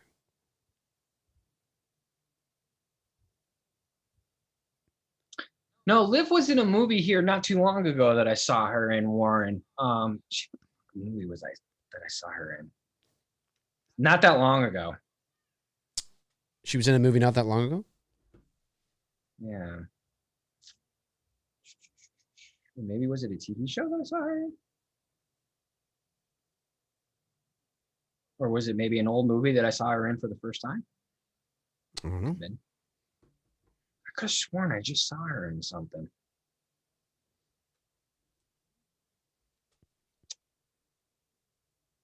Maybe it was an old film that I was just seeing for the first time. Maybe. I hate the way she waves there. I don't know what it is. The way she waves, it just seems like, I don't know. I've always hated it ever since I was a kid. I was like, it's an awkward wave. Here they come, the oil rig guys. America. America's going to save the world, man. America's going to save the planet. America. God bless America. Land that I love. Stand beside her and guide her through the night with a light from above. Through the prairies, across the wood. Across the mountains to the prairies. You know what it was? America, yeah, bitch. I watched it. It was, and it's an older movie. It's not a new movie. I'm sorry, I was wrong. The Strangers. Oh yeah, from 2008. Yeah. Yeah. I remember I That's saw what that I in the saw theater earlier. with Bruce. It was new to me, but old for Right. the world. Yeah, yeah. Old for, yeah, that's 13 years old now, I think. That's your daddy. He's an astronaut. And when he comes That's home, he's your going to go back to daddy. Haddonfield. He's an oil rigger. He's going to go on an asteroid. He's an oil Blow it rigger. to smithereens. I'm an oil rigger, and I'm going to save the world. Yeah. Oh, that's right. We forgot about that one. Good call, Artisan. So the way his character goes, he not only blows up the asteroid, not only does he help Nicolas Cage steal whatever many cars it was gone in 60 seconds, he also had to go and help George Clooney fight the perfect storm and Mark Wahlberg. That's true. Right? Before and then he moved back to Haddonfield. I think he was in that. Right? Isn't he I don't in the know. Perfect Storm? That's a good move. Well, the Perfect Storm is the year 2000, if he is. So, yeah. Nick says, Who Made Who is the standout. Yes, great soundtrack. Stephen King's favorite band of all time. Oh, no. You know Who Made Who is a great AC/DC song and one of their most underrated songs of all time. Another underrated song by AC/DC is That's the Way I Like My Rock and Roll. Or That's the Way I Want My Rock and Roll. The pilot of one of these shuttles is in Perfect Storm. William Fincher, that guy that I was talking about earlier. Yes. I couldn't think of his name. He's in a Perfect Storm. That's right, he is. That's another good movie too. We got to throw that on the list at some point. Oh, but I was beginning to tell you the other '90s movies we need to do. We need to do Con Air. We need to do Backdraft at some point. Backdraft is great. Kurt Russell. Yeah, totally. Backdraft is such a good, and we got to do Tombstone at some point. I'm your Huckleberry. Look at this guy, Owen Wilson. Yes, my name's Owen Wilson. It's a terrible impression. But do it where we're not talking about grown adults having drama issues. Which one? I was giving you a hard time about the Daniel Harris thing. What movie are you talking about? I said, but do a movie, but do the next movie where we're not talking about grown adult drama. Oh, issues. well, that's just because it was hot off the presses right now. Well, apparently she's live, or she was live. I don't know if she still is. And she did a sit-down interview with Tony Moran and a tell-all. So I will definitely be checking it out, and good for her. I mean, if she asked the questions that I wanted her to ask, good for her. That's great. I think that's cool. This has got to be, like, of all the things I would want to experience in my life, what it must feel like, it would be this. What it must feel like to be launched in a shuttle to outer fucking space. Like, it's got to be just it's something that you can never experience here on Earth. You know what I mean? Right. Also, probably fucking scary as shit, too. Oh, yeah. But... Like they've never been in, like, I mean, we're lifting off. We're going to fly to an asteroid, bitch. We're going to fly. The effects, I mean, because obviously, unless those are real shuttles, I don't know, but I don't think they are. If they are real shuttles, then that's really cool, but I don't think they are real shuttles that they use, because I don't remember hearing any stories of that. They did a really good job of creating it, the shuttle launch. Yeah. Now that might be like some of these wide shots, like might be, footage of the shuttle. You know what I mean? Mm-hmm. Like some of these shots far back, because it looks a little white. Mm-hmm. Mm-hmm. Yeah, for sure. They would have used stock footage of a shuttle or whatever. They wouldn't actually. Fucking soundtrack to this is so badass. Not even just the music, but just the score. Oh, the score for Armageddon is great. Yeah, I used to have it on my fucking Walkman when I would run. Or this is what I mean. Like, this is the kind of shit I miss. Like movies like this with these types of soundtracks and scores. Daddy ain't coming home. Daddy ain't coming home, I'm telling you. Daddy ain't coming home. He's going to save the world. Bruce Willis. I don't even know if they can physically do that, like that close to each other. No, probably not. I don't know if that's I'd have to ask a NASA person who knows their shit about the shuttles, if the shuttles can fly that close to each other without like some shit happening. Probably. Yeah, no, I doubt it. I I mean, I know they can launch 2 at the same time, but Mhm. not that close. Mm-hmm. You know what I mean? Like Yes. they're literally like right on top of each other. Yeah, Like, it's I just don't know not- if it that's, I doesn't- don't know if that's possible. Space doesn't work like that. And there's also no noise. I mean, listen, you know, you can it's like I always joke, in Star Wars, people travel at the speed of light. Like if you actually did travel at the speed of light, by the time you got back or wherever you were going, people would be dead, depending on how long you were traveling at the speed of light. You know, we're going to go and get the Death Star. But by the time you get there, the Emperor's dead because like 1,000 years had passed for them, but only like. That's why I don't know if we will. I mean, maybe we will. Maybe we will advance to that time, but I don't know. Oh, we'll if advance, but our space travel to won't. where we get to another galaxy. I think so. Maybe Damn it. but it's not. What's it? It's not going to be Andromeda. Is that the Andromeda's the closest closest. Well, that's, but it won't be through conventional means. It's not going to be through like propulsion. It's going to be through like really a lot of the things that one? Something that we don't even know. stuff that we speculate over, like bending space and time. I mean, True. Wormholes. yeah, that's how you do it. Because I mean, I talked about this on my channel. I mean, the closest galaxy to ours, the closest galaxy to the Milky Way is the galaxy of Andromeda. And Andromeda is 2.5 million light years from Earth. Not 2.5. 2.5 million. Yeah, but that's million light years. That's not years. Right. That's 2.5 million light years. So that means that if we were traveling at the speed of light, it would still take us 2.5 million years to get to Andromeda.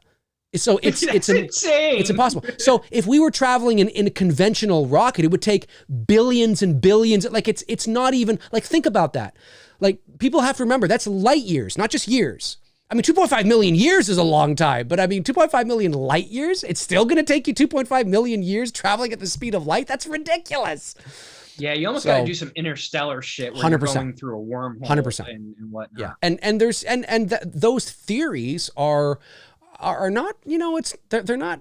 Some of that shit's not theoretical. I mean, some of that shit is we know that black holes exist. We know that wormholes are, you know, to bend space and time and stuff is still hasn't been fully revealed yet, but there's strong circumstantial evidence to suggest that it might be possible.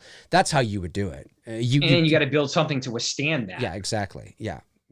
You can't like, you know, go up in a ship and go choo. You know, it's not gonna work. Yeah, you're not gonna be doing any Star Trek shit. No. Warp speed is too slow. Warp speed. Light speed is too slow. We need ludicrous speed. I mean, that's really what we got to watch. Spaceballs. Yes, we got to watch Spaceballs. Did you When see does it anything? happen? No, sir. Now? I didn't see you Now? playing with your dolls again. Oh, that. Yeah, that's great. What the hell am I looking at? When does this happen in the movie? Now. Everything that happens now is happening now. What happened to then? We passed then. When? Just now. We're at now. We'll go back to then. When? Now. Now? You can't. Now. I can't. Why? We missed it. When? Just now. When will then be now? Soon. I memorized that whole thing when I was a Crazy teenager. dialogue. Oh, it's great. It's great stuff. Oh yeah, the Russian guy. That's right. The Russian guy, he's good. Yeah. I think I've seen, is he actually Russian? Because I think I've seen him play another Russian before in something else. Maybe. No, he's also, he plays the Daryl? kind of like a crazy redneck hick in Longmire. Like just a guy who's like off the grid, you know, believes in his Second Amendment with his family. Kind of like the Ruby Ridge family. That's how, I think that's what they based his character off of in Longmire. Okay. And he had a really strong like country accent. Okay.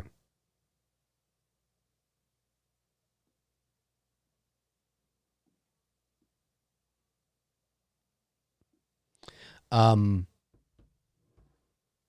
think NASA in their next rocket or like, you know, whatever, they need to have, like, you know, they've had Freedom, they've had Challenger and, you know, and all this. They need one that just is America. America. Not America. They need just America. Yeah, America. And the font is stylized in a way that seems like it's aggressive. So don't put it past what's his name? America.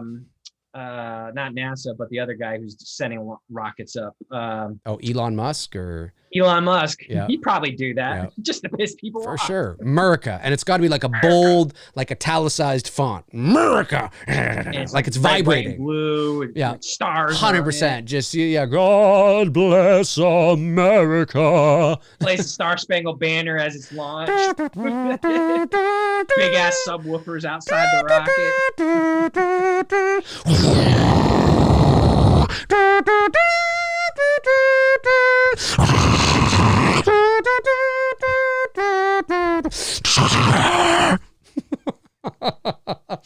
It's so patriotic. It's disgusting.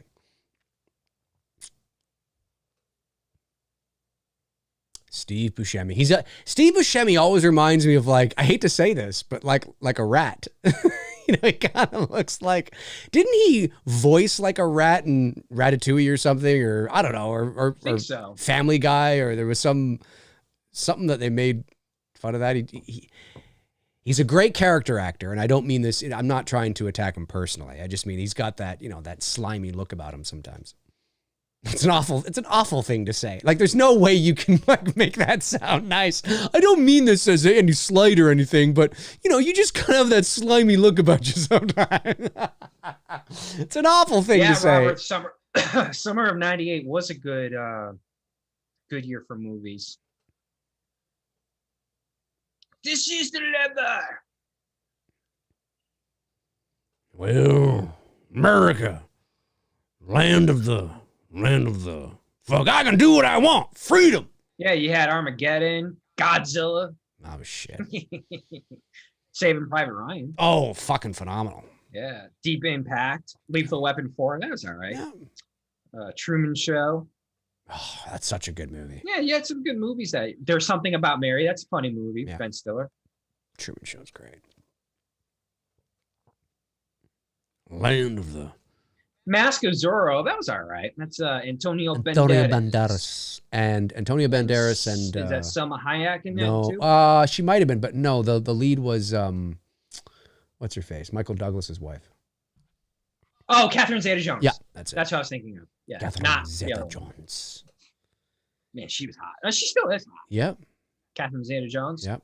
Selma Hayek's still looking good. I Selma saw Hayek's her looking in a little blip there with the Ryan Reynolds movie, The Hitman's Bodyguard sequel. Yep. Come on, you son of a bitch, let's go! They're fucking like, yeah, they're fighting now. They're getting this. No, I must get it now. No. Douche. Oh, he's done. It's gonna blow! Imagine if everything just exploded, both ships, like, failed, and the movie just ended, like, in a real awkward, premature way. The credits roll, that's the end of the movie. Hey, it's realistic. This is definitely a slight against the Russians. 100%. The Russian guy dies. Fuck Russia. Or America. We don't need Russia. Although I will say the Russian national anthem is fucking great. God, it's one of the best anthems ever. Are you kidding me? The Russian national anthem would make... Yeah, dude, sorry. if that thing came on in a store somewhere, I would stop and salute Fuck, it. I would take off my pants and salute. I mean, that thing is fucking great. Yeah, it is. It's definitely one of the best written ones. Yep.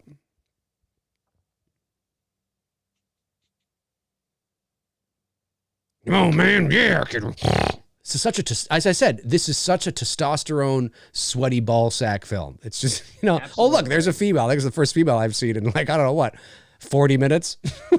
Well, yeah, after Nev, but not too many females in this movie. No, it's total ball sack, tighty whitey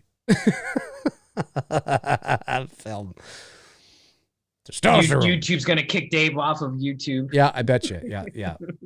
Probably. We're gonna kick you off for saying ball sack and tighty whitey. We don't allow that on this platform anymore. Please. Bunch of wimps. Yeah, wimps. Michael Clark Duncan. Boss. Yeah, boss. Do you leave the lights on after bedtime? It's such a great line. Such a great movie. Green Mile. The size of his arms. Now, he was overweight here. He was actually very big. And when he did the Green Mile, he was the same size. And then he lost all that weight, which really helped him.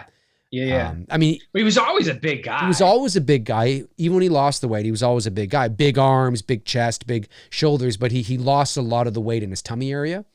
And I think he did that more towards the end of a few years before he died. Cody Snyder, are you talking about The Chase with Charlie Sheen and my girl Christy Swanson, who looks so fucking hot in that movie? What movie? That's the movie you're talking about, yeah. What movie? Charlie Sheen? The Chase with Charlie Sheen and Christy Swanson. I never saw it. If that's the one we're talking about. No, he survived. The Russian is alive. I'm alive. Oh yeah, they're not going to kill off the Russian. Dush, I'm alive.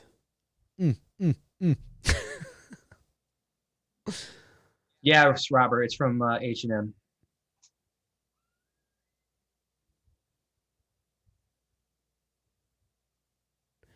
I wonder if that were to actually really happen right now, like an asteroid were going to impact and destroy all of Earth, how people would really respond. Right. I mean, I guess you could loot, but if you loot, I mean, you're really not going to take it with you.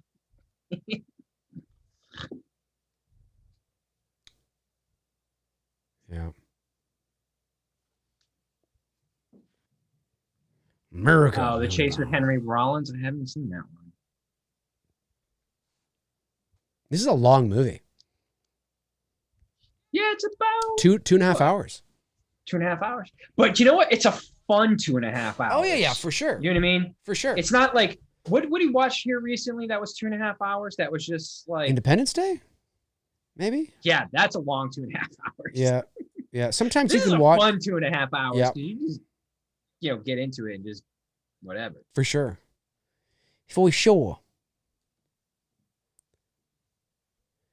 God bless Suck it up. America. Yep, there's the testosterone for you. Yeah, that's right. Come on, man. Now suck it up.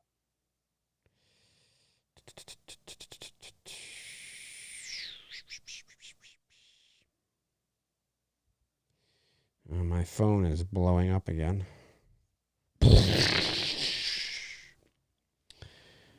Me phone, see blow up. See. Shouldn't they have their space helmets on? Maybe not. I thought Owen Wilson for a minute was a blonde. Like he is blonde, but I mean like a woman for a minute. For a minute, I was like, really? I don't remember that. We're gonna die. Yeah. Okay, the G-forces would be ridiculous. Yeah, I don't know if they could do that without the fucking helmets on. I don't know. I don't know if that's possible. I think their brains would be smush right now. Yeah. He ain't coming home. Oh, so it is No, The he actually Chase does. with Christy Swanson and Charlie Sheen that you guys were talking about. Yeah, I love that movie. That's a good movie. The Chase? It's Yeah, not one I've seen. It came out in like 94, Oh, okay. 95, 94, somewhere around there. All right. It's a good one. I haven't seen it.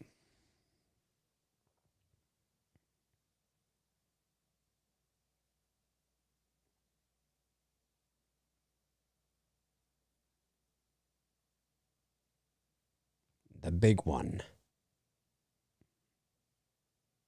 How they're just flying like it's Star Look at Wars. the size of that thing. I know. All right. We're about to pull off some really unbelievable shit right now. Yeah. Yep. That's all right. It's 1998. We Hey, totally it's believe science fiction. It's just fun. It's great shit. It's the greatest movie of all time. The greatest. Dude, I'm telling you, how movie many fucking of all slow time. motion? You need to do a stream of how many slow motion moments are there in Armageddon? It's true. It's true. Because there are a lot of slow motion moments. Yeah. Southpaw 82 sends in $2. Says, Dave, I watched the creepy TV host clip. Oh my God, creepy. Yeah, and YouTube wouldn't allow me to watch it live and remove my channel. Isn't that ridiculous? We can keep up stuff that's creepy for children, but you can't point it out. That's essentially what happened. This is so unbelievable. And wouldn't there be like a delay? I don't think the transmission would be in real time either. I don't know. There'd be like a delay. There'd be like because the further you get away from Earth, there's a delay. Like even with people on Mars, I can't remember what the delay would be on Mars, like 40 minutes or something like that, or some sort of, like if I send a message, it would take like a certain amount of time to reach Earth before, so that's another thing too about down. That's another thing about space travel that we have to remember too, is that the further and further you get away from Earth, like you're not going to have any communication with home base. Like you just won't, because to send a message could take thousands of years depending on how far you are out.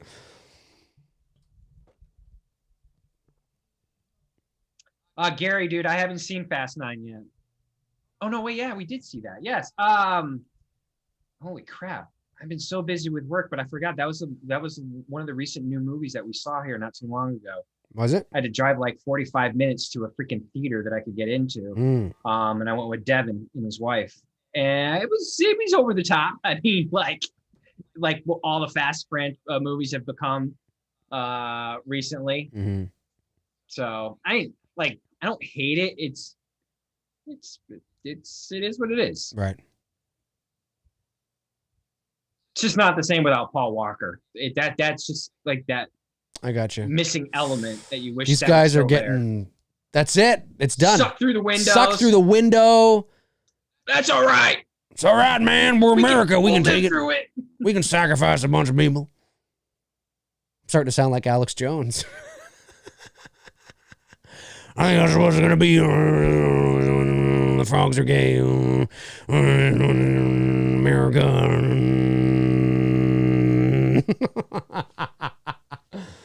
Alex, how are you? I'm not doing too bad, Dave. I'm not doing too bad. Owen Wilson's not going to make it.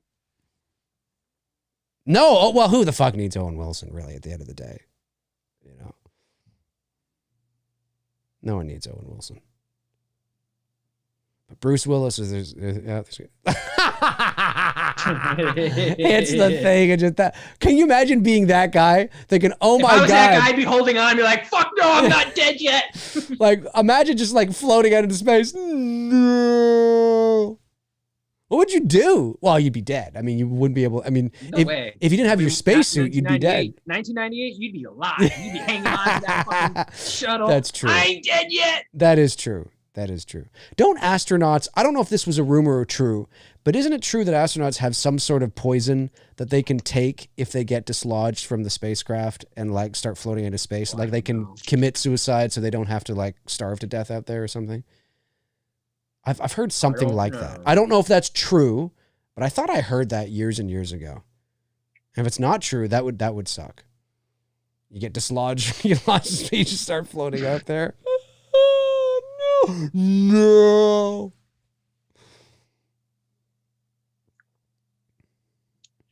I would say, and I'm not saying it's number one, but I'm definitely saying it's a top 20 testosterone-driven movie, Armageddon. Oh, 100%. Top 20. Top 20 for sure. Yeah. Top 20 for sure. Top 20 for sure. Top 10, Rocky 4 has got to be in the top 10. Rocky 4. I must break it. Yeah, Rocky 4 has got to be in the top 10. If he does, he does. Die Hard has got to be up there, too. Die Hard is up there. Yeah. Lethal Weapon. Predator. No, Predator might even be in the top 5. Get to the chopper. Yeah, Predator is very testosterone. Dylan, you son of a bitch. Yeah, Dylan, you son of a... That's what we should do. I should do, or we should do like a testosterone month. Yeah. Epic testosterone month. So there's nothing more sexist than that. It'd be great. Well, nowadays, yeah. YouTube will love it.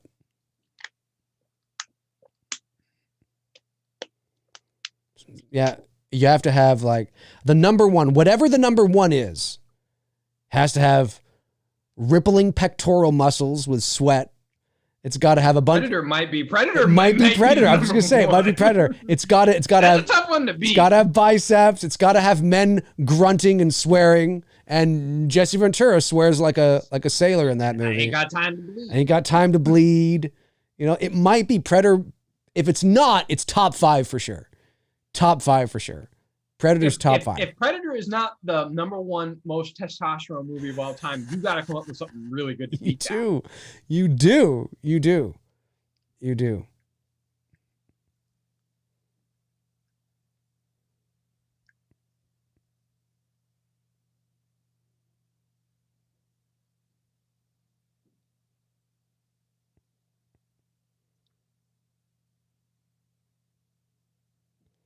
Yeah. And how do you know this? I'm a fucking genius. That's right.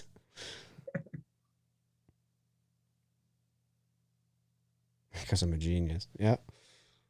Just said it. I totally forgot about those lines. You remember a lot more of the lines than I do. Because, dude, we watched this and we recited the lines from this movie so much. Man. Yeah, I hear you. We really did. Yeah. This is Bruce Willis. You're going to have to die, Bruce. You're going to have to die. Well, he doesn't know that yet, but. And the message he sends back to his daughter, like, I mean, that would take like at least 20 minutes. It'd be a massive delay. Do you know how funny that would be if they played the delay in real time? We have a message coming in from your dad. Top Gun is definitely a top 5. I don't know if a Top Gun can beat Predator for testosterone. Yeah, but it's definitely a top 5. It's up there. It's like when I think of like it's the stereotype, right? Like men, rippling muscles, roids, yeah, man stuff, you know, and just total, you know. No love stories, which Top Gun has a love story. That's right. No love stories. Not even a love interest, maybe. Like there isn't really a love interest in Predator at all. Then Armageddon wouldn't count because there's a love story. There's a love story. That's true. Well, but that's why maybe it's not top 5. All right, maybe we give Top Gun a little. All right, we'll give love stories. You know, no love stories can be in the top 5. Yeah, no love stories in top 5. So Top Gun might be top 10. Oh, no love stories can be in the top 5, but if there is a love story, it can be in the top 20. Right. Exactly. We're just making this shit up as we go. No, Tony. This is the real list. This is the objective real list. No matter what the hell somebody says, okay?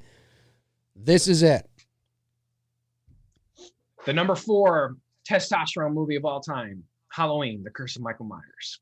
I can't even say that with a straight face.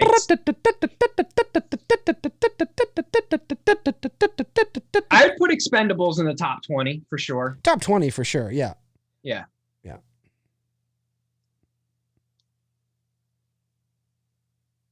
And then you start going through the Jason Statham movies. He's got a few.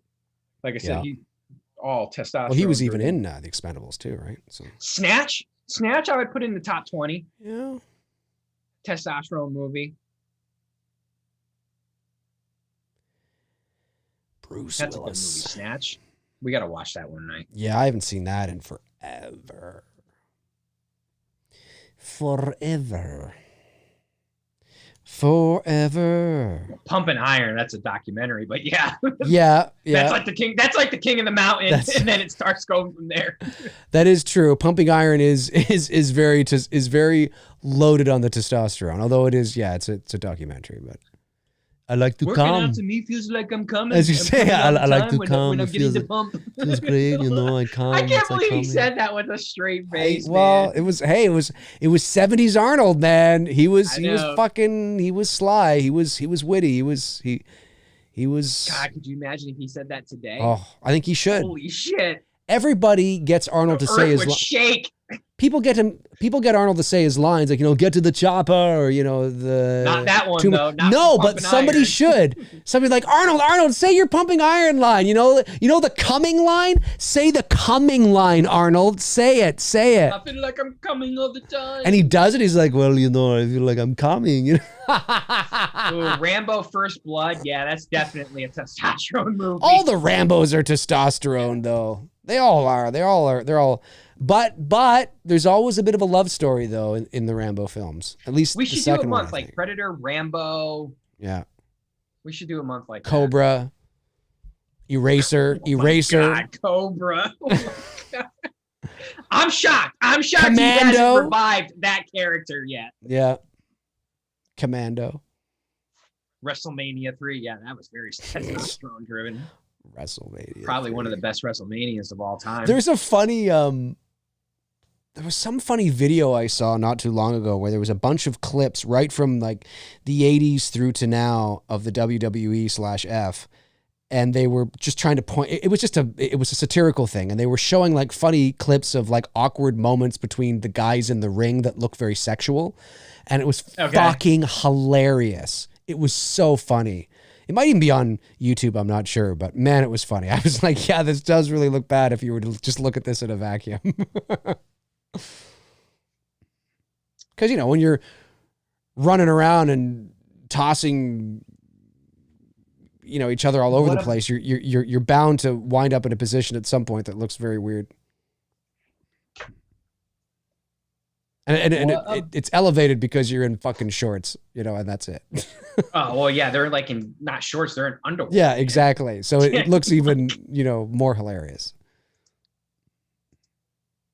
Look at these old TV monitors too.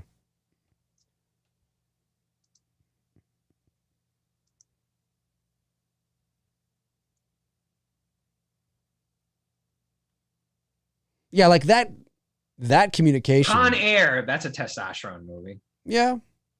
Yeah. Face Off, I don't know.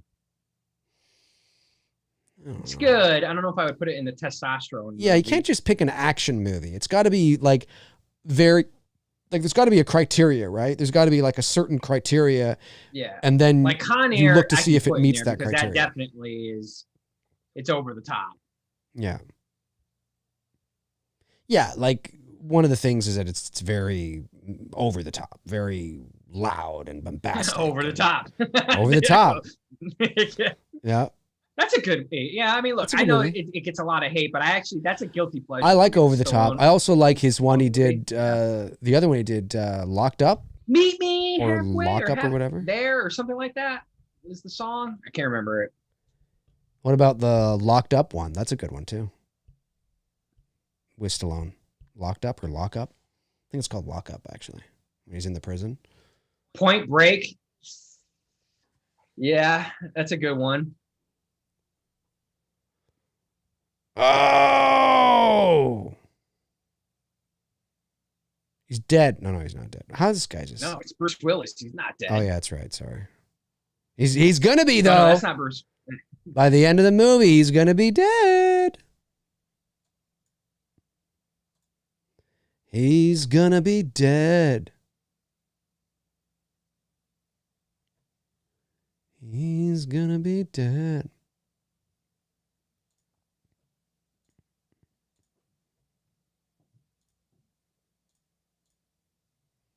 Love the green light. It's great.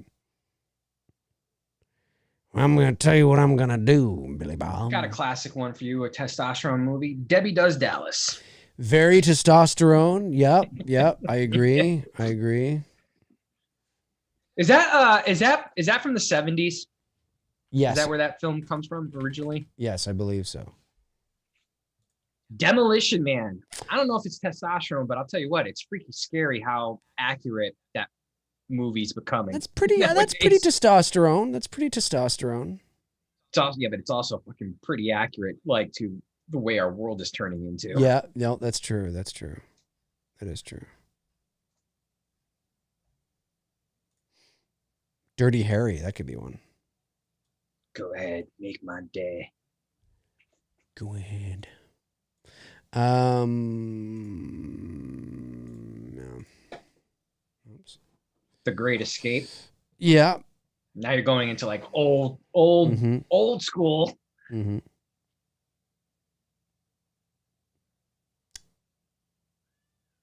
Release. Will Patton. Conan the Barbarian. Yeah. Anything that's got pecs and they ripple and shine. Pretty much. Put the baby oil on the pectorals and the biceps. And if there's a lot of then, well, maybe it is. Maybe it is. Good old Will Patton. Hawkins right here. I wonder what the last movie was that Bruce Willis was in where he had hair. Where he had what? Hair. It probably would have been in the early 2000s. Like the whole Probably, 9 yards, I think he had hair. The whole 9 yards. Was that the last one where he had hair, though, you think? Or whole 10 yards. Let's find out. I'm going to see if I can track this down. Bruce Willis. It's hard to believe. He did that movie, Disney's The Kid. I know that. Is it hard to believe that he's closing in on 70? He's 66. It's crazy. These guys are getting up there. I would say the last movie he did, he had hair. Hudson Hawk. Oh my God. I remember that movie. I don't think he had hair in the whole. Who's the girl in that? Is that what's her name? Who plays the lead actress in Hudson Hawk? It might have been Oh Heart's my War. God, I see her face. Maybe Heart's War was his last hair one. I'm drawing a blank. I see her face. I'm drawing a blank. Hostage. That was a good movie that didn't get a lot of. Which movie? He did a movie called Hostage. It was very Die Hard-ish. Okay. From 2005, and he doesn't have hair in that movie. So yeah, his last hair movie. I should fucking do a video on that. What's the last Bruce movie? Willis's last hair movie. His last movie he did where he had hair. Might be Heart's War. Hudson Hawk. Well, that's from the early 90s. Oh, there you go again. Did the whole fucking thing there, Tony.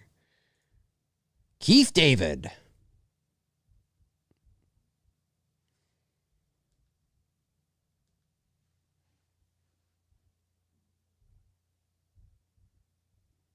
I like Keith David as an actor. Andy McDowell. Thanks. Oh, Andy McDowell. Yeah, wasn't she also in Groundhog Day? Hudson. Or am I thinking of somebody else? No, I'm not thinking of the right person. Am I thinking of the right person?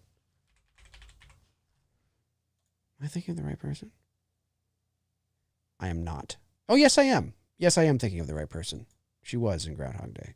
Andy McDowell. I always thought she was pretty. Andy McDowell. I thought she was very pretty. She's 63 now. Wow. She looks great, though, because she's got bold features. So she looks very good. Still at 63. She looks really good. I'm going to get my gun out. In space. In space. I don't even know if that's possible because there's no gravity. How are they walking around? Because of the gravity suits. The suits are keeping them to the ground. But I'm not sure how bullets work in space. I got a feeling that it's just going to come out and float. But that's just me. Right. Okay. Yeah, the gravity suits are although not all of them are wearing gravity suits. I'm noticing that. The couple of the pilots there weren't. Heavy. Why is everything so heavy in the future? Is there something wrong with the Earth's gravitational pull? One of my favorite lines from Back to the Future. Why is everything so heavy? That is my father. That's my father. You don't give a fuck about your father. Great job, great performance. Great yelling and screaming, very melodramatic, very testosterone. Absolutely. Yeah. 100%. No need, but it's perfect. It's perfect. Yes. Yes, you do, ladies and germs.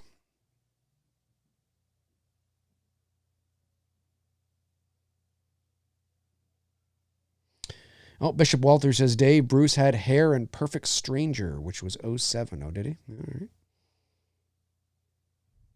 Maybe that was his last one. It's hard to believe he's 66 now.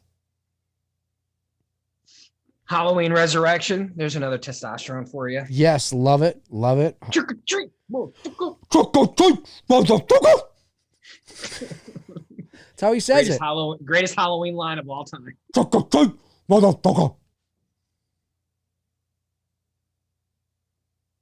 Looking a little crispy there, Mikey. You big ass kicking ball busting bitch. Sorry, chick. It's not bitch, it's chick. So now wait, where are they? They're inside. Where are they here? They're inside the craft? Yeah. And they can breathe? How can they breathe without their...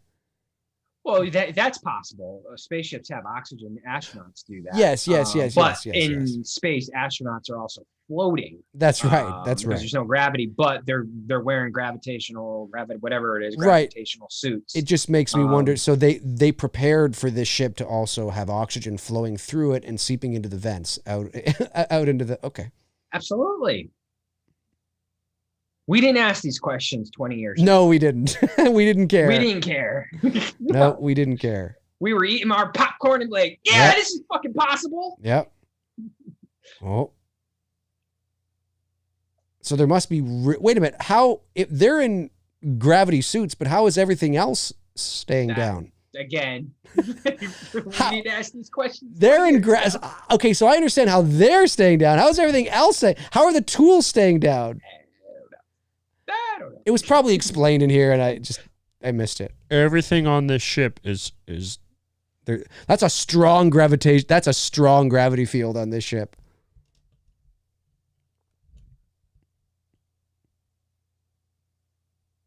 Saving Private Ryan, testosterone, the movie. I've never thought of it as one because it's because of the subject. Best war movies. Oh, it's one of the great. It is the most realistic war film for sure. But just makes you wish that Spielberg put his hands on Pearl Harbor. You know what I mean? Yeah. Pearl Harbor had so much potential. It did. That's good and bad with that movie. There's good and bad. It's got a great soundtrack to it, though. It does. Like score, like a score. It's great. The effects of the attack on Pearl Harbor were really good. There's just a lot of... That's Josh Hartnett, isn't it? Josh Hartnett, which I always have enjoyed him as an actor. Mm-hmm. Ben Affleck's in that as well, too.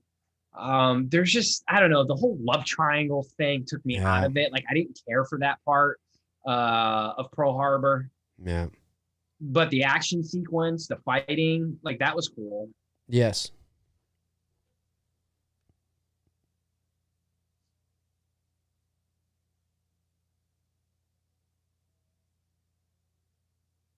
That's another one. Top 10 war movies that you can do. There's been a few. Yep. Inglourious Basterds would definitely be a top 10. That's a good movie. Oh, there's another one. It's not really, it's sort of a war movie, but it's not like, I think it's called the Defiance. It's got the guy who plays James Bond in it. And it's got the guy who plays the guy who was wrongly accused in Scream of murdering Sydney's mom. Cotton Weary. Oh, yeah. Who's that actor? What's that actor? Forget his name, but I know who you're talking about. But that guy and the guy who plays James Bond now, they're in this movie called The Defiance. I think it's called The Defiance. It's based in World War II. Mm-hmm. It's based on a true story of these like Jewish rebel fighters. Not fighters, but like Jewish rebels who hid out in the woods and fought the Nazis. It's a really fucking good movie. Daniel Craig. Thanks, Evil Alex. Daniel Craig. That's not the name of that guy in Scream 2. The James Bond guy. Oh, the James Bond guy. Yeah. Sorry, I thought you were talking about somebody else.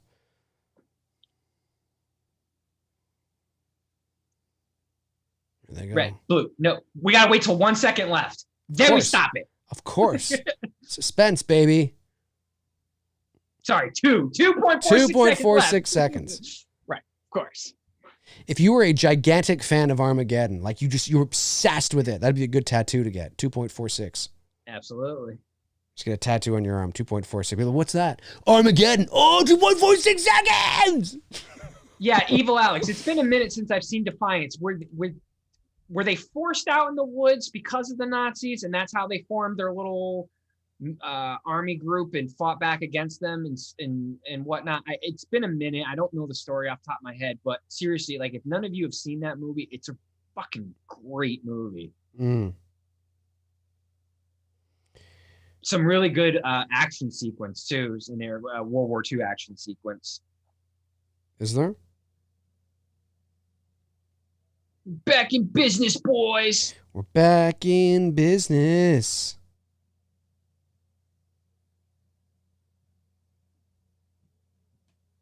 Such am I optimistic there, Rockham.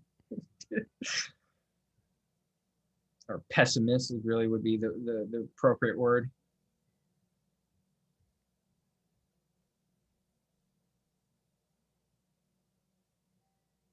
What road?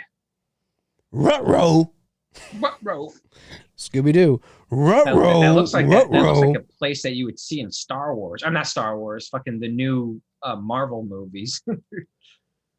You ever heard of Evel Knievel? No, I don't watch Star Wars. Oh yeah, I forgot Ben Affleck was in this movie. I haven't seen him in a while. We haven't really been focusing on him for a little bit. No, we've like totally been like off the grid tonight, Yeah. but that's all right. I get Bruce it. Willis. Get off the nuclear warhead. Yeah.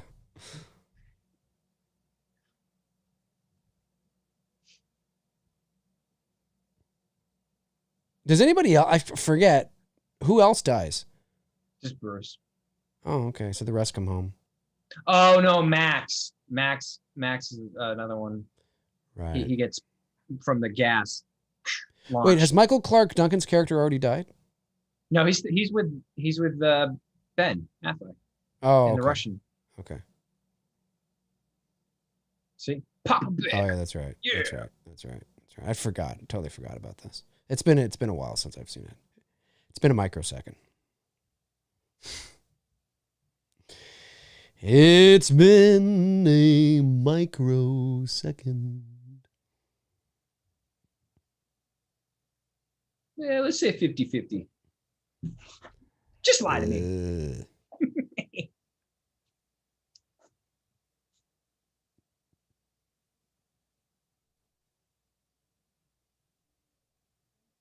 Just like me.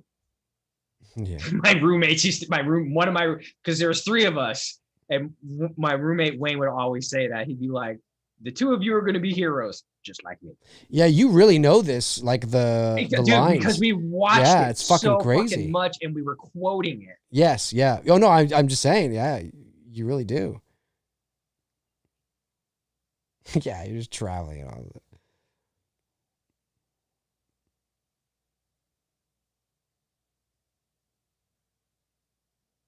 I was just gonna say they better float.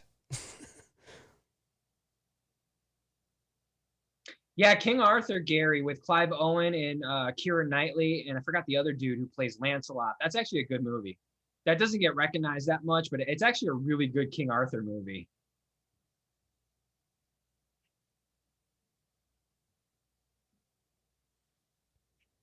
Hacksaw Ridge is really fucking good. Yeah, absolutely. Hacksaw Jim Duggan. Oh! Yeah. Oh! He always looked like he had got punched in the face after drinking too many beers. Drinking too many beers. I want to go home. I want to go home. I'm stepping outside. I'm stepping outside.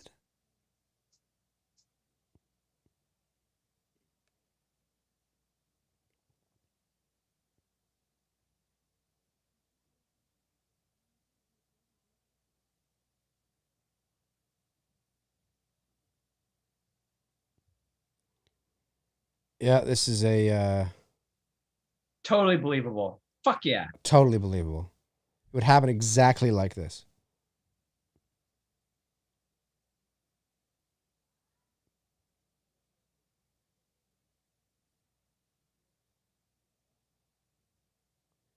I wonder what there is. Like, obviously, NASA watches and other space agencies around the world watch the skies and space, and we're always hearing about asteroids missing. It's a wonder that we're not hit with something bigger more often. If you think about it, well, we are hit all the time. We are hit all the time. Like every year, we're hit with tons of asteroids. They're just very tiny, and they burn up in the Earth's atmosphere. Well, you know why, right? Jupiter plays a huge part on why, because of Jupiter's gravitational pull. It sucks in a lot of those. That's true. People take the planets in our solar system for granted and don't realize they really do serve a purpose. And Jupiter's main fucking purpose is basically to protect our tiny little asses. Yeah. Because if Jupiter was not there, the asteroids would they just have free trajectory towards Earth. But because of Jupiter's gravitational pull, it sucks all that shit in out there in deep space. I'm a really Russian hero. I must break you. Yeah, I must break you. That's the only true Russian hero. Drago is a he's Russian god. He's a gift to the world. He's a gift to the world. There's always room for a little Drago. If I can change, then you can and change. you can change. And everybody can change. Yeah, shit. That's how he says it. Oh, that's right. He's gonna start firing at the. Wait, how is he?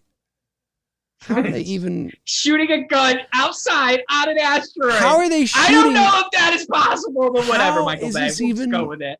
How? We'll just go with it. And it's not even like it's like. Hey, but like, listen to this shit. I'm gonna pull this up. It's 1998. Let's go with it. Oh, hang on. I gotta wait till the gun starts. See, like firing. the flag is believable. It's not moving. It's there. It's stiff. You know, that, well, they themselves floated. A machine gun in space. Okay. They themselves just floated over to the ground. Exactly. You know, but the gun is like. Right. Oh, say goodbye to Max. Yeah. Well, he's expendable. Who gives a fuck about Max? So long, Max. It's been real, buddy.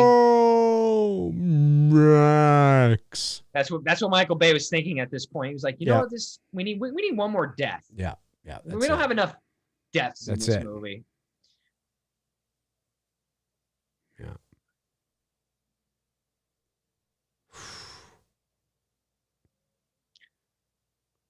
Armageddon.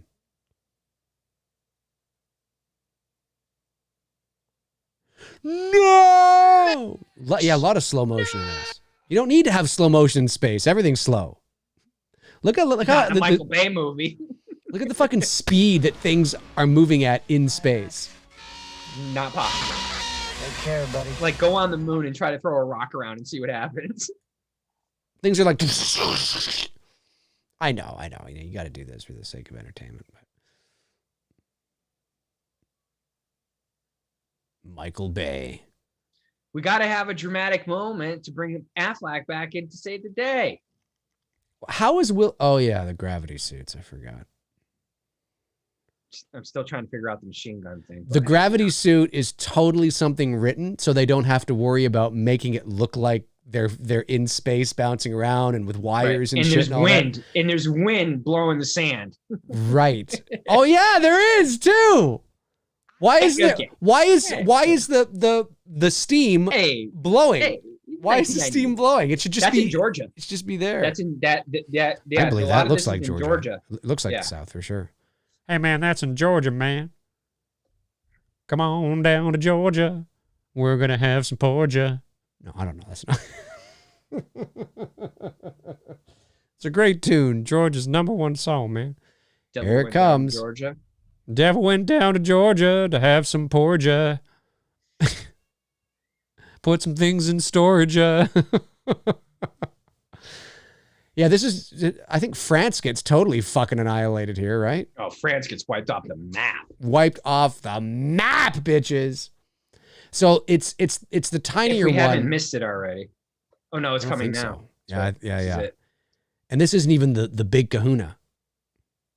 Yeah, this is the bigger one of the three Right. locations that get hit in this movie. Yeah. France gets it the worst. Sorry, France. And there's no time. There's no evacuation. There's nothing you can do. You're done. I mean, like It's over. You're done. Look at that. Yeah, it's over. And They're that's not gonna take even. everything. And that looked like that might have been the size of maybe a house. Yeah. You know, like That's annihilation at that point. You're done. it's an extinction event pretty much over there. The way the effects. Though. Yeah, I don't know if people would actually loot, and if that really were to happen, I'd be like, why?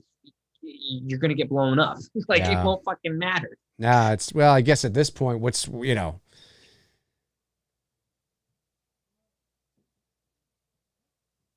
J.J. Abrams helped write the script for this movie. Jeffrey Jacob, I believe, is what the J.J. stands for. Jeffrey Jacob. Jeffrey Jacob. Huh? Jeffrey Jacob. So if I see him if I ever cross paths with him, I'm like, "What's up, Jeff? What up, Jeff? What up, Jeffrey Jacob? My name is Jeff." See, Bruce. Here we go. There's the moment. It's the moment he knows. Eyes. Yeah, the slow raising of the eyes. The moment he knows that he's gotta be a fucking American hero. That's what he's got. He's like, I gotta take it on myself. I'm the only one that can save the universe because I'm an American oil rigger. And I'm going to get out there and save humanity. And everyone's going to be like, yeah, America. Without America, we're nothing. Yep, that's the only line that was missed at this moment. Someone should have been like, America. That's it. America, yeah.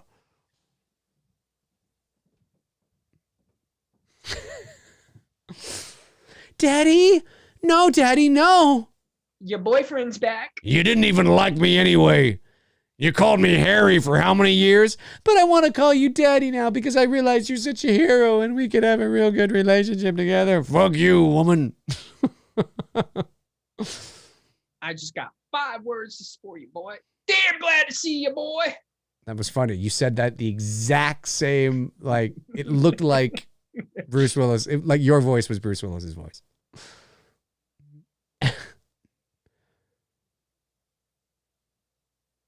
Liv Tyler. She married now? She's probably married with kids. Liv? Yeah. Yeah, she's got to be married. Someone's got. Someone's got to my woman Liv. Daddy. What? I know my girl Nev is definitely married. Oh yeah, she is. She's got a couple kids too, I think. Yeah. Imagine, Daddy. Yeah, what do you want, bitch? Royston. Oh no, that was 2003 to 2009. She's got a couple of kids. She's got a few kids. Holy fuck! 1, 2, 3 kids. She got 9. 9 kitties. Doesn't say if she's involved or hitched or whatever. Oh, Tony, you better get in on it. I better send her an Instagram Liv, and what's say, up? "Hey, Liv, you want to live a little more with me?" Your arrogance and confidence works. She hits you up. She's like, "Oh, is this Tony Moran?" Absolutely. No, it's Tony Moran. I mean Tony Michael. Hey, Is this Tony Michael? Yeah, it's me. Are you the photographer that snaps those amazing horror photos? America, damn straight. Yeah, you're damn right I am. Are you the guy that has that amazing Flashback Friday show? Yeah, that's me. Oh man, we should get together. America. Make the great. call. I'm punching through. I love your Flashback Friday. Thank you, Nev. I mean, Liv. You two Liv go and to Nev. Liv and Nev. 780. Oh yeah, they drill. We got to drill, even though the rest of the carnage is just floating. Like, why is everything floating like that? I don't know. It should be so quiet up there. In space, they can't hear shit. Like, you actually wouldn't even be able to hear the noise of anything. You'd be able to feel the vibration, probably. Yeah, but the noise definitely. The noise, I mean, obviously, it's you for would us, hear nothing. the audience. Yeah, of course. No, I get it. And look, there's noise in Star Wars, right? But if you want a film that is true to space, you watch 2001. That, like, when That's a movie we gotta do one night. Fucking great. I'm surprised. We have yet to do a Kubrick film. I know. And you know what else is another good movie? Is Moon, that independent film Moon. Yep. That's really good. We're in gravity suits, man. Yeah, true, Mayor. Yes, this is Tony Moran. I meant to say Tony Michael. yeah. Hey, Liv, this is... What's going on, man? Moran, the one and only Michael Myers. Who? You know, the killer. Look at these explosions. They're great. They are. I love it. It is great. Totally is good. Totally legitimate. Yeah. Do you know how easier it would be? I bet you less shit would have happened if they had just put astronauts in space that knew how to dig. Because the astronauts wouldn't have made the dumb decisions and got all emotional. But that's just common sense. Exactly. Then you don't have a movie. Exactly. That's like, I was having this discussion about Pee-wee's Big Adventure, the bike. I was like, in reality, Francis was so rich, he could have just built himself a fucking replica and avoided the whole situation to begin with. Who was?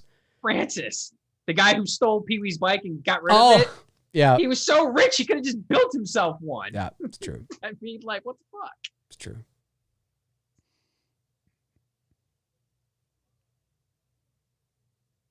I've been watching a lot of Screen Rant's YouTube videos. Their pitch meetings. Fuck, they're fucking hilarious. The guy, it's one guy, but he goes back and forth.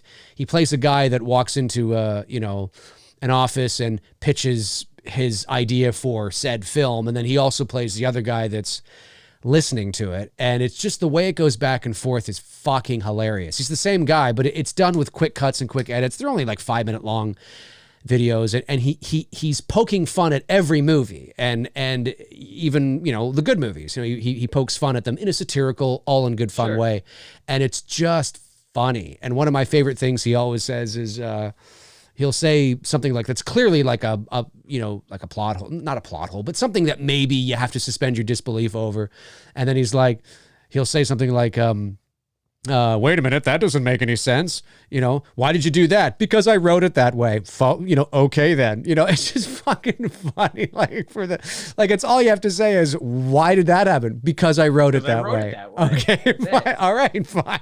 Fair enough. Fair enough. Because they wrote it that way. Fair enough. That's right. Because I wrote it that way. All right then. It's fucking funny. It's great stuff.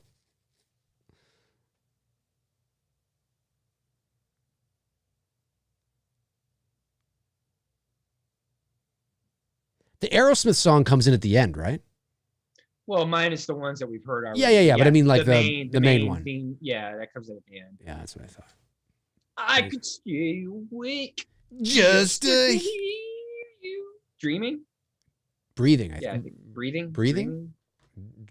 Dreaming? I don't know. It's been a minute since I've heard that I could stay awake just to creep you all night. That's pretty much what he's doing. Pretty much watching you breathe. It feels so right. I don't care, man. I have a whole playlist. In fact, I'm dude, that's a good song.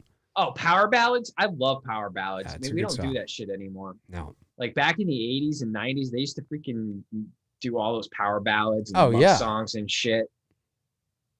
Or maybe they do, and I'm just too old and I don't listen to the radio new music anymore.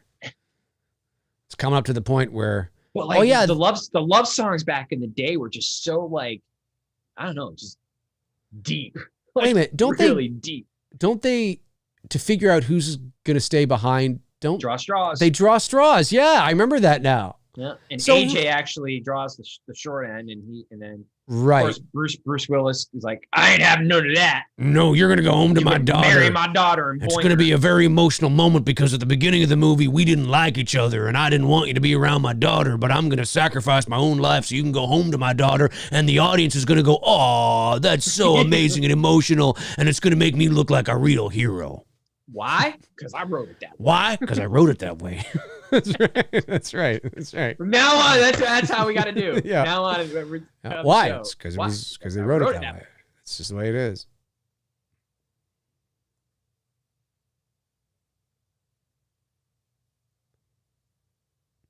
Yeah, I remember back in the day when MTV only used to air music videos for about first 14 years of their creation.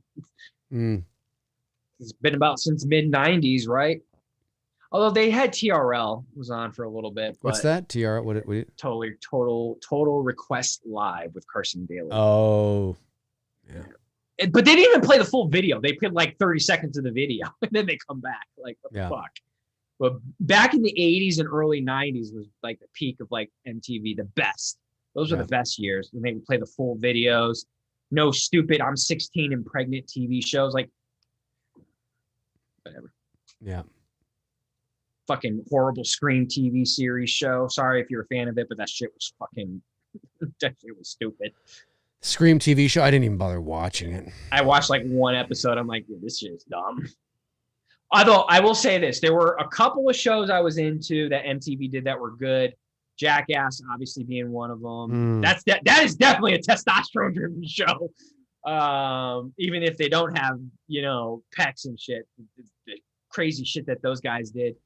Viva La Bam, I enjoyed that as well too. Viva La Bam. No, and that's about it. Those are like the only two shows that I actually thought were like decent shows. Never got into Real World, didn't care about road rules, none of that shit. Right. Yeah, TRL was definitely the beginning of the end, Bishop. I totally agree on that.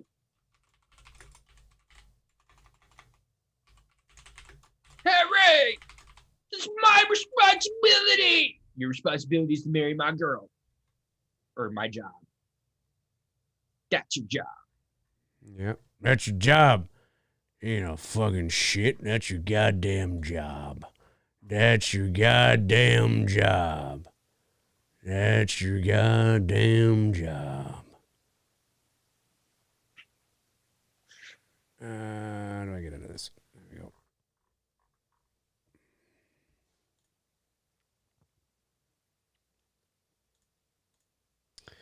No, what do you do? He's crying because he realizes, oh my God. And I love that you think it is going to be him, though, but he, at the last minute, makes the switch. The stubborn son of a bitch. Yeah.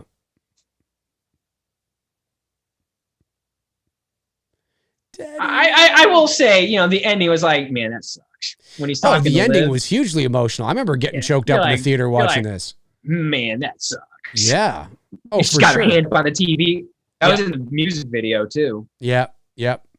For sure. I remember getting a little choked up watching this for the first time in the movie theater. Thinking, oh, shit. Like, John McClane is dead. What the fuck? Yeah. That's what his character's name should have been. He should have been John McClane in this movie. Should have been. And then before he hits the button or whatever, he should have said, yippee-ki-yay. Yippee-ki-yay. Yes. That's what he should have said. Then people were like, it's a connected universe. And then, but then you could never do another Die Hard because John McClane died on a fucking asteroid. It's pretty much it's the best way to go. Honestly, he saves the world. Now let's be honest. Is there a delay? There's no way this would be real-time transmission. How far is he away from Earth? There would be at least a 10-minute delay. That's not how he wrote it. There you go. That's not how he wrote it. How he wrote it. Yep, fair enough. That's not how it was written, Dave. Shut up, McRae. That's not how it was written.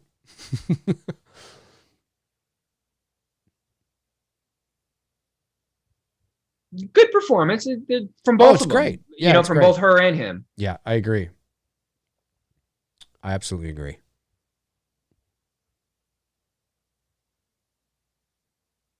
I want to let you know, sweetie, that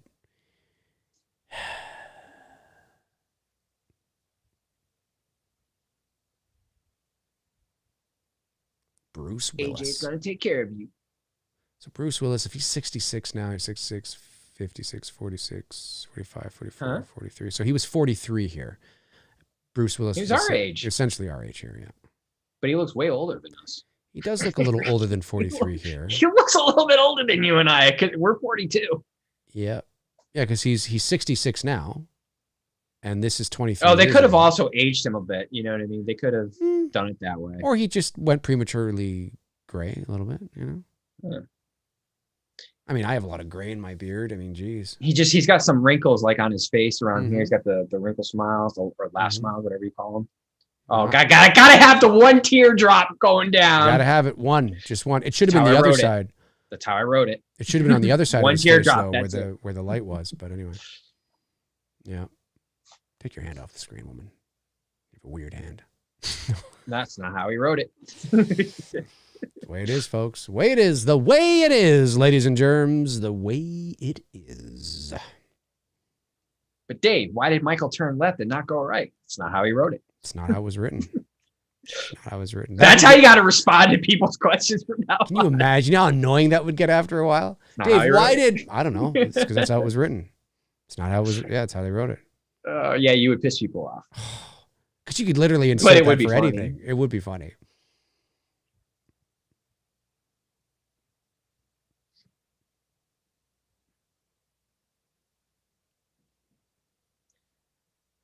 This is how we do things on a Russian space station. Yeah. Whack, whack, whack. I don't want to stay here no more. Whack, I want to go whack, home. whack, whack. All made in Taiwan.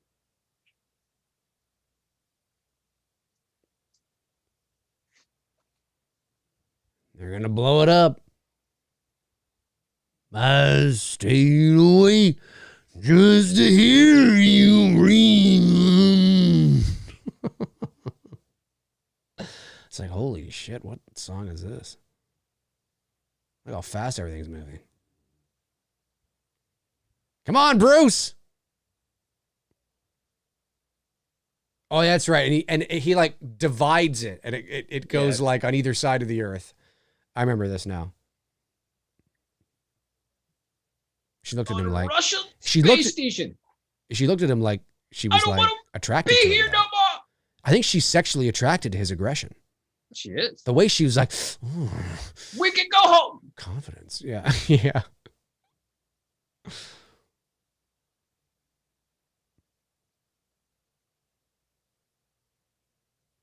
I used to drop that line at the end of my shift. We worked at all three of us part-time. We all worked at a pizza shop up the road from where we lived, walking distance. And at the end, after like doing the last set of dishes, slam the thing. Finally, we can go home. Fuck. That's great. Look at this Star Wars type stupid ending. shit we did at 18 and 19. Yep. Yeah, I don't know if you knew that. I lived in my own apartment my senior year of high school. No, I didn't know that. That must have been nice. Well, it wasn't mine. It was my buddy's. It was his apartment, and three of us shared it. I got you. That must have been cool. Yeah, my friends loved it. Yeah, That's I for bet. sure. I bet. Like, Tony, you got your own apartment? Fuck yeah. Like, all right, Totally. party at Tony's. Totally. God, did we ever have parties too? We had a lot of parties. Oh. I feel bad for well, thankfully it was stacked and we Right. were on the bottom. Mm. So nobody was getting shit like you know what I mean? They were Right. just the noise was just escalating up. Yes. Yes. Yeah. And it's always easier to hear up than it is to hear below. Yeah. So, yeah. You just don't have to deal with the stomping of the feet and whatnot. 'Cause I'm Right. telling you, we threw some parties. I bet. Come on, Bruce. You don't have much time, man. Come on, hit that button, Bruce. Hit it. Yippee-ki-yay. Yippee-ki-yay, motherfucker. What does he say? Does he say anything? Gracie, we did it. Oh, yeah. Something like that. We did it, Gracie, or Gracie, we did it. Here it Something like comes. that.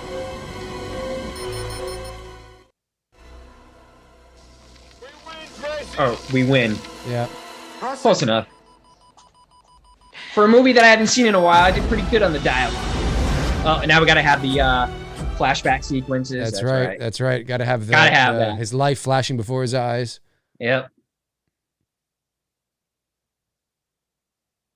Yeah. Can you imagine? I believe it. Oh, yeah. Yeah, for sure. Totally. I buy it. And if that's a nuclear bomb, then obviously that shuttle must be able to withstand the nuclear blast. Yes. Yeah. It's how it was written. That's it. Holy shit.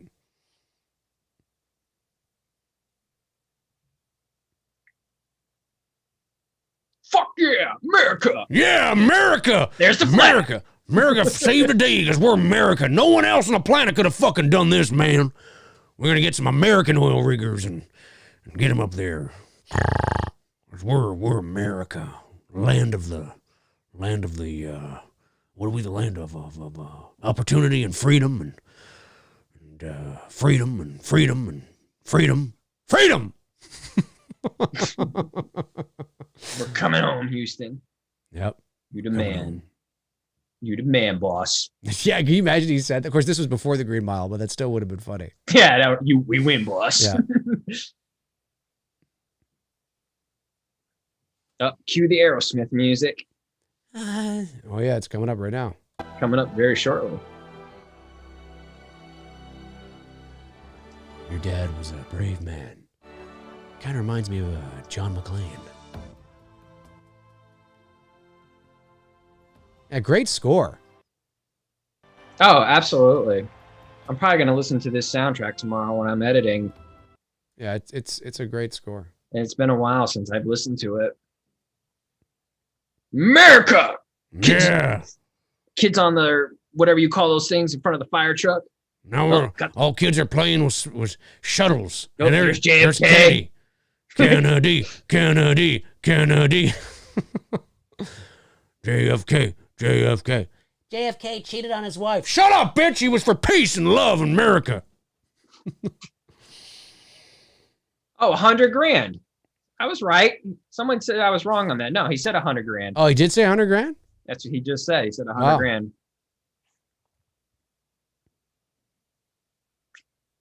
God, this soundtrack is fucking badass.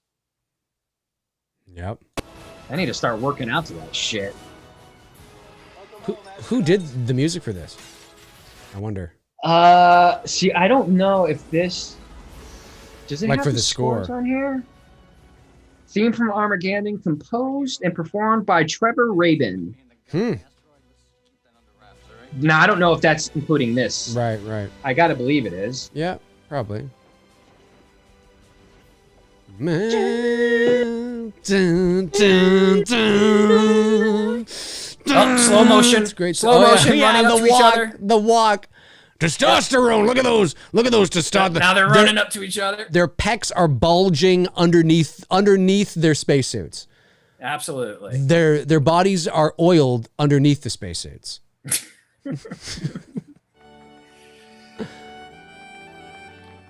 They're underneath, yep. And there's Hawkins. Gotta save the world, man. Now I gotta go steal me some cars with Memphis. Yeah. Gotta go save Haddonfield. After that, yep. Yep. Then I gotta go save Haddonfield. This is a pretty patriotic movie, though. There's a lot of American flags in this. Oh, it's a movie. hugely patriotic film. And listen, if after Totally for it too. after your ex-husband saves the planet, like I mean, You better be giving up that nookie. like I'm like, how can you not now make him?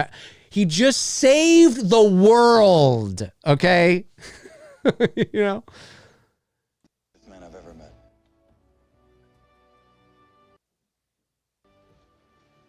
Shit's so great. Nope, there's Pamela the Anderson. stripper. The stripper. Not really Pamela Anderson, but No, that's right. Because the somebody's gonna be lookalike. like, Tony, that's Tony, that was actually not Pamela. I know. That's Anderson. why I had to say that because I know. You do. I'd You see the have to comment. say I it. have to see the comment pop up during the week. Tony, Have you're to wrong. say it. It's not Pamela Anderson. "Yep, you did, huh?" It's so patriotic. Absolutely. We're the best, man. We're the God, fucking I would best. say Armageddon might be one of the most patriotic films. Might be. Here it comes. Here it comes. I'm turning up the volume. I'm gonna get knocked on it.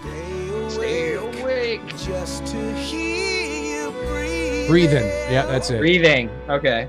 Watch you smile while you are sleeping. That's it. That's I not could creepy. stay awake. Watch you smile while I'm sleeping, or watch you go, or something like that. Watch you smile while you're sleeping. I could stay awake just to hear you breathing. Don't want to close my eyes. You're getting married. Yeah, I'd say so. I'd say you'd have to get married after that. Absolutely. They should have got married before, just in case he didn't come back. Daddy wouldn't allow it. Daddy wouldn't allow it. That, ladies and gentlemen, is the 1998 disaster epic, patriotic, testosterone-filled, rippling peck, baby oiled up. Armageddon, directed by Michael Bay, long Greatest before he director was of all getting into time. Transformers. The greatest director in the history of mankind. Let's check out some of these super chats. There's a few there that I didn't get that came in. We'll spend a little bit of time here. And then we got to skedaddle. The Spiral Sky Project sends in $5, says, did the movies that were released to theaters in the 70s and 80s have a clear standard picture and loud sound, or was it more like VHS tape quality? That's a very good question, buddy. Well, it always had clear picture and sound, but the experience of it being immersive was less so back then, right? So, you didn't have surround sound back then. You didn't have THX, you didn't have, you had IMAX back then, but it's hard Sound was good from what I remember. Sound was good. It was fine. But definitely there was a difference in the mid-90s when surround sound started to be implemented in some of the older theaters where you could feel the sound then. You know what I mean? And you could feel it in your seats and stuff, which was a new experience for us. And then, of course, in the late 90s, that's when the theaters, the bigger theaters that right now with the stadium-style seating that goes up like this on an angle and the bigger screens and all that, that wasn't the case back when we were kids. Theaters back when we were kids there was an incline, but it wasn't like stadium style. There was just kind of a slight incline and you were just in one room slope. And yeah, exactly. A tiny little sort of slope. So you weren't like right behind the person. But in today's day and age, what's interesting is that if somebody who's quite tall sits in front of you, it generally doesn't matter because you are like a full step above them. Whereas back in the day, because the incline was just kind of, slight, it sometimes happened where somebody who was tall would sit in front of you and you couldn't see the screen. So you were like, oh, fuck, and you'd have to switch your seat. You know what I mean? But the pictures and the sound was not as immersive as it is today. And obviously it was 35 millimeter film. So there was a film look to it for sure. Projectors today there's some 4K projectors, right?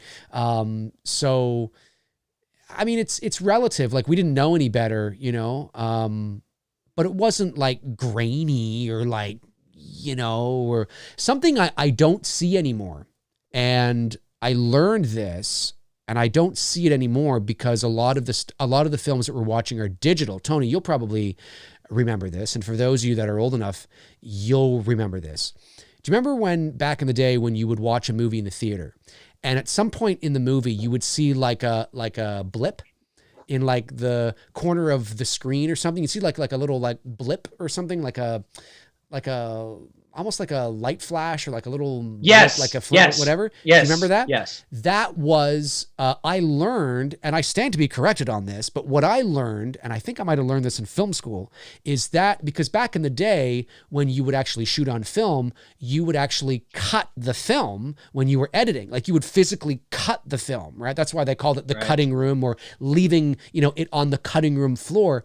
Now that was like an art form for people who were editors back in the day. That was like a legit art form. 100%. And I learned that little blip that you would sometimes see is actually where the film is being pieced together.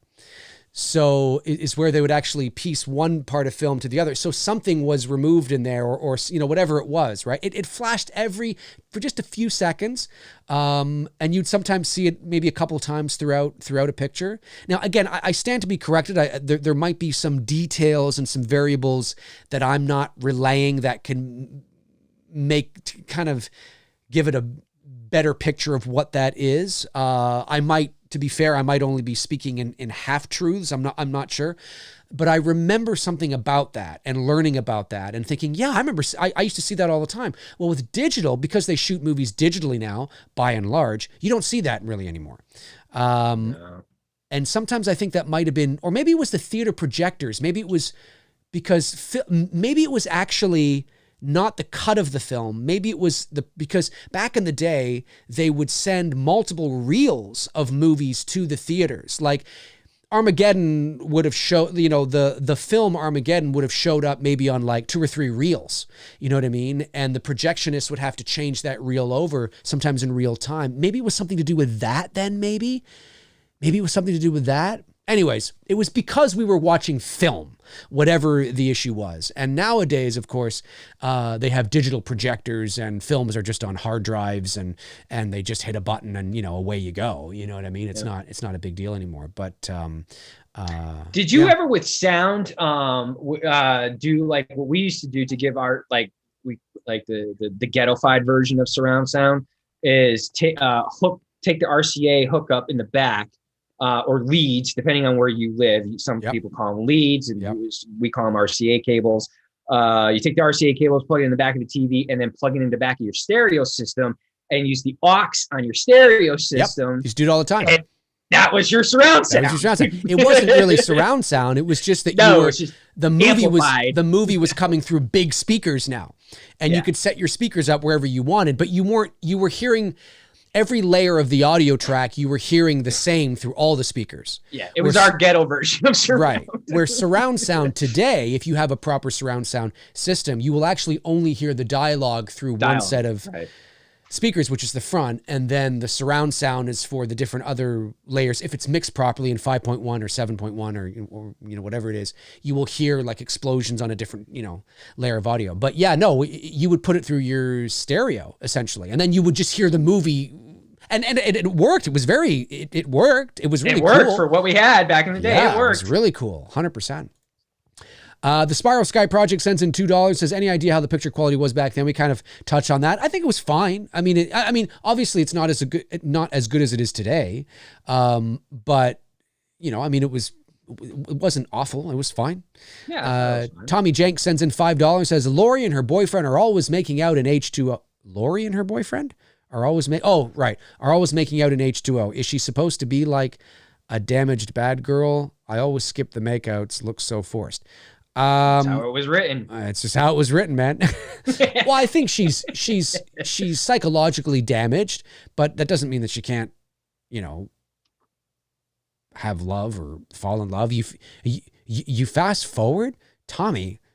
I say this with all due respect. Are you like 11 or something? Does it creep you out or whatever? You're like, when you're a kid and you get to the kissing scenes, you're like, gross. No, I think I get what he's saying. I mean, there's some movies that I watch with some scenes that I'm just like, I'm not feeling this, and I skip right over the scene. Like, gets to the next you can do whatever you want. You do whatever you want. You know what I mean? Yeah. Nick sends in $10 and says, D&T, the word shit show was just added to 2021's new and updated dictionary. Its definition is a person or thing that is a total mess, failure, or disaster. Its second definition just says Tony Moran. Oh, please. It does not say Tony Moran. Come on. Or Tony. Or Tony. That's funny, though. That's funny. Yeah, shit shows. That's been around for years, though. I've been saying. Yeah, we were saying that as kids. Yeah, it's for sure. Fucking shit show, man. Come on. Shit show. Yeah. Sometimes it meant a good thing too. So it didn't always imply bad things. No, that's true. Yeah. It's gonna be a shit show. We gotta go. That is true. Okay, what are we at here? We're at 2 minutes, 23 seconds. Let's go another 7 minutes. That'll bring us to 2.5 hours. That works for me. And we'll work there. Gary Rangel says, one of my favorite Michael Bay movies. Yeah, it's great. Johnny Reynolds says, yeah. Johnny Reynolds Didn't Michael Bay also do Gone in 60 Seconds? I don't think so. Hey, Google, who directed Gone in 60 Seconds? I don't think it was Michael Bay. Gone in 60 Seconds was directed by Dominic Sena. No, Dominic Sena. I think is what they said. Was it a Michael Bay production, though? I don't think so. You mean the 2000 film, right? Yes, not the original. Dominic Sena. It was a Jerry Bruckheimer production. Jerry Bruckheimer. There you go. You're right. Yeah, that's right. Yeah. Good old Jerry. Good old Jerry. I think he's dead now. Good old Bruckheimer? Oh, no, he's still alive. Who am I thinking that was a producer that was... Scott. No, yeah, I know. I know there's him, but I was thinking of... Weird.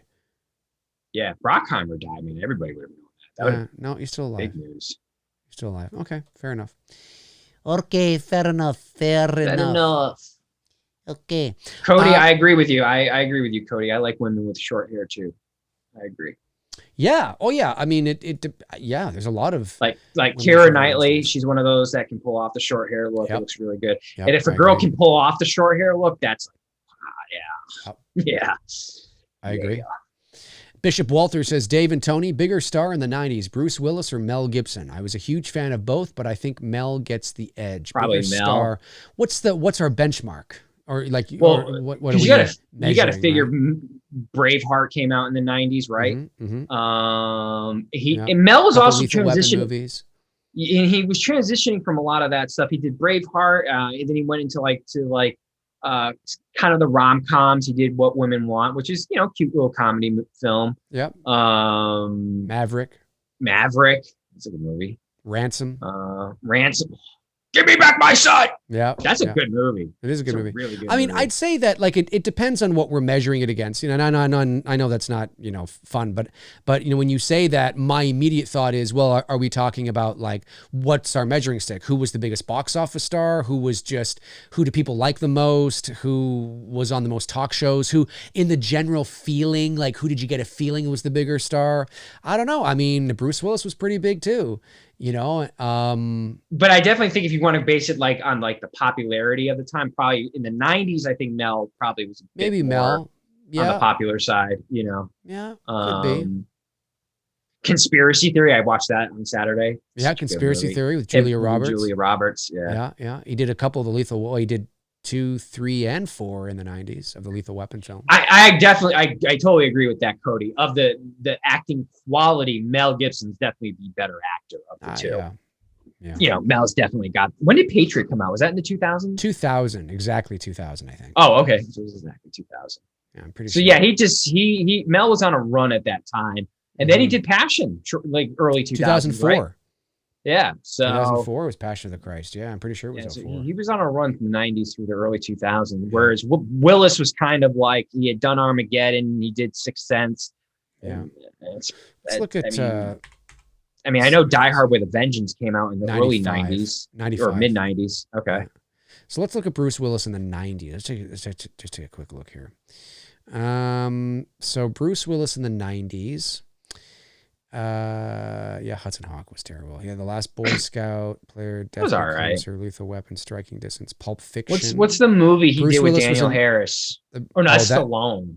No, the one he did with Daniel Harris was The Last Boy Scout.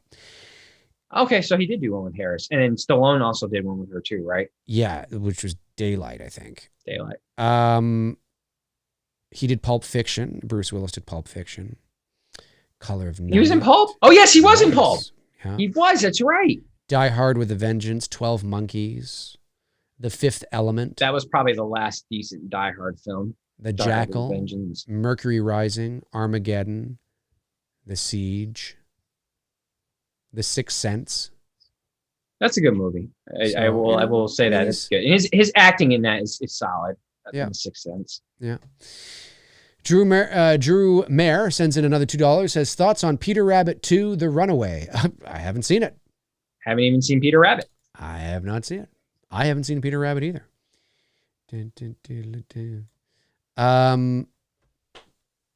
We got just another couple minutes.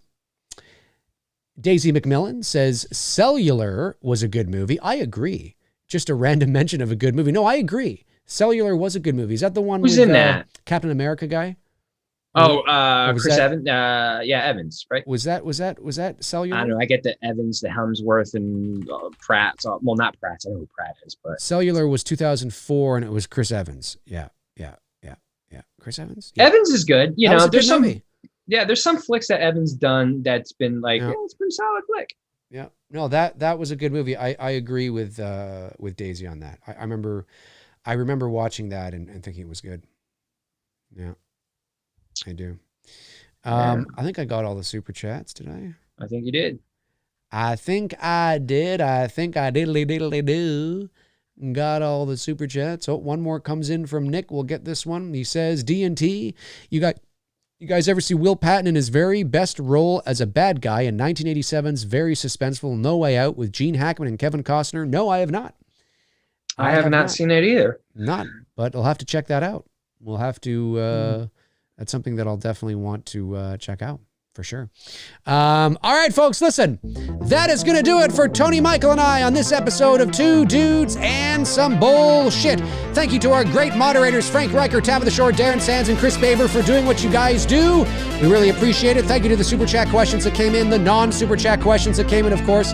We really appreciate it. Tony and I will be back next Monday night at 6 o'clock p.m. Eastern Standard Time to finish off our summer 90s movie blockbusters with the 1993 classic Jurassic Park. That's going to be a good one. That's going to be a good one. Tony, any last things you want to say? No, good stream. Enjoyed it. Had a lot of fun. I agree. Looking forward to Jurassic Park next week. Yeah, I agree. was trying to think of the fucking theme, man. I can't think of the damn theme song. Thank you. It's like, fuck, I couldn't think of it. I was going to hum the theme, but I couldn't think of it. Good show tonight. My apologies again for the interruption. I wonder how that's going to play out. It should just look like a jump cut, but we'll see. We'll see. Yeah. We shall see. Folks, have a great rest of your night. Tony and I will talk to you soon. Alrighty. Cheers.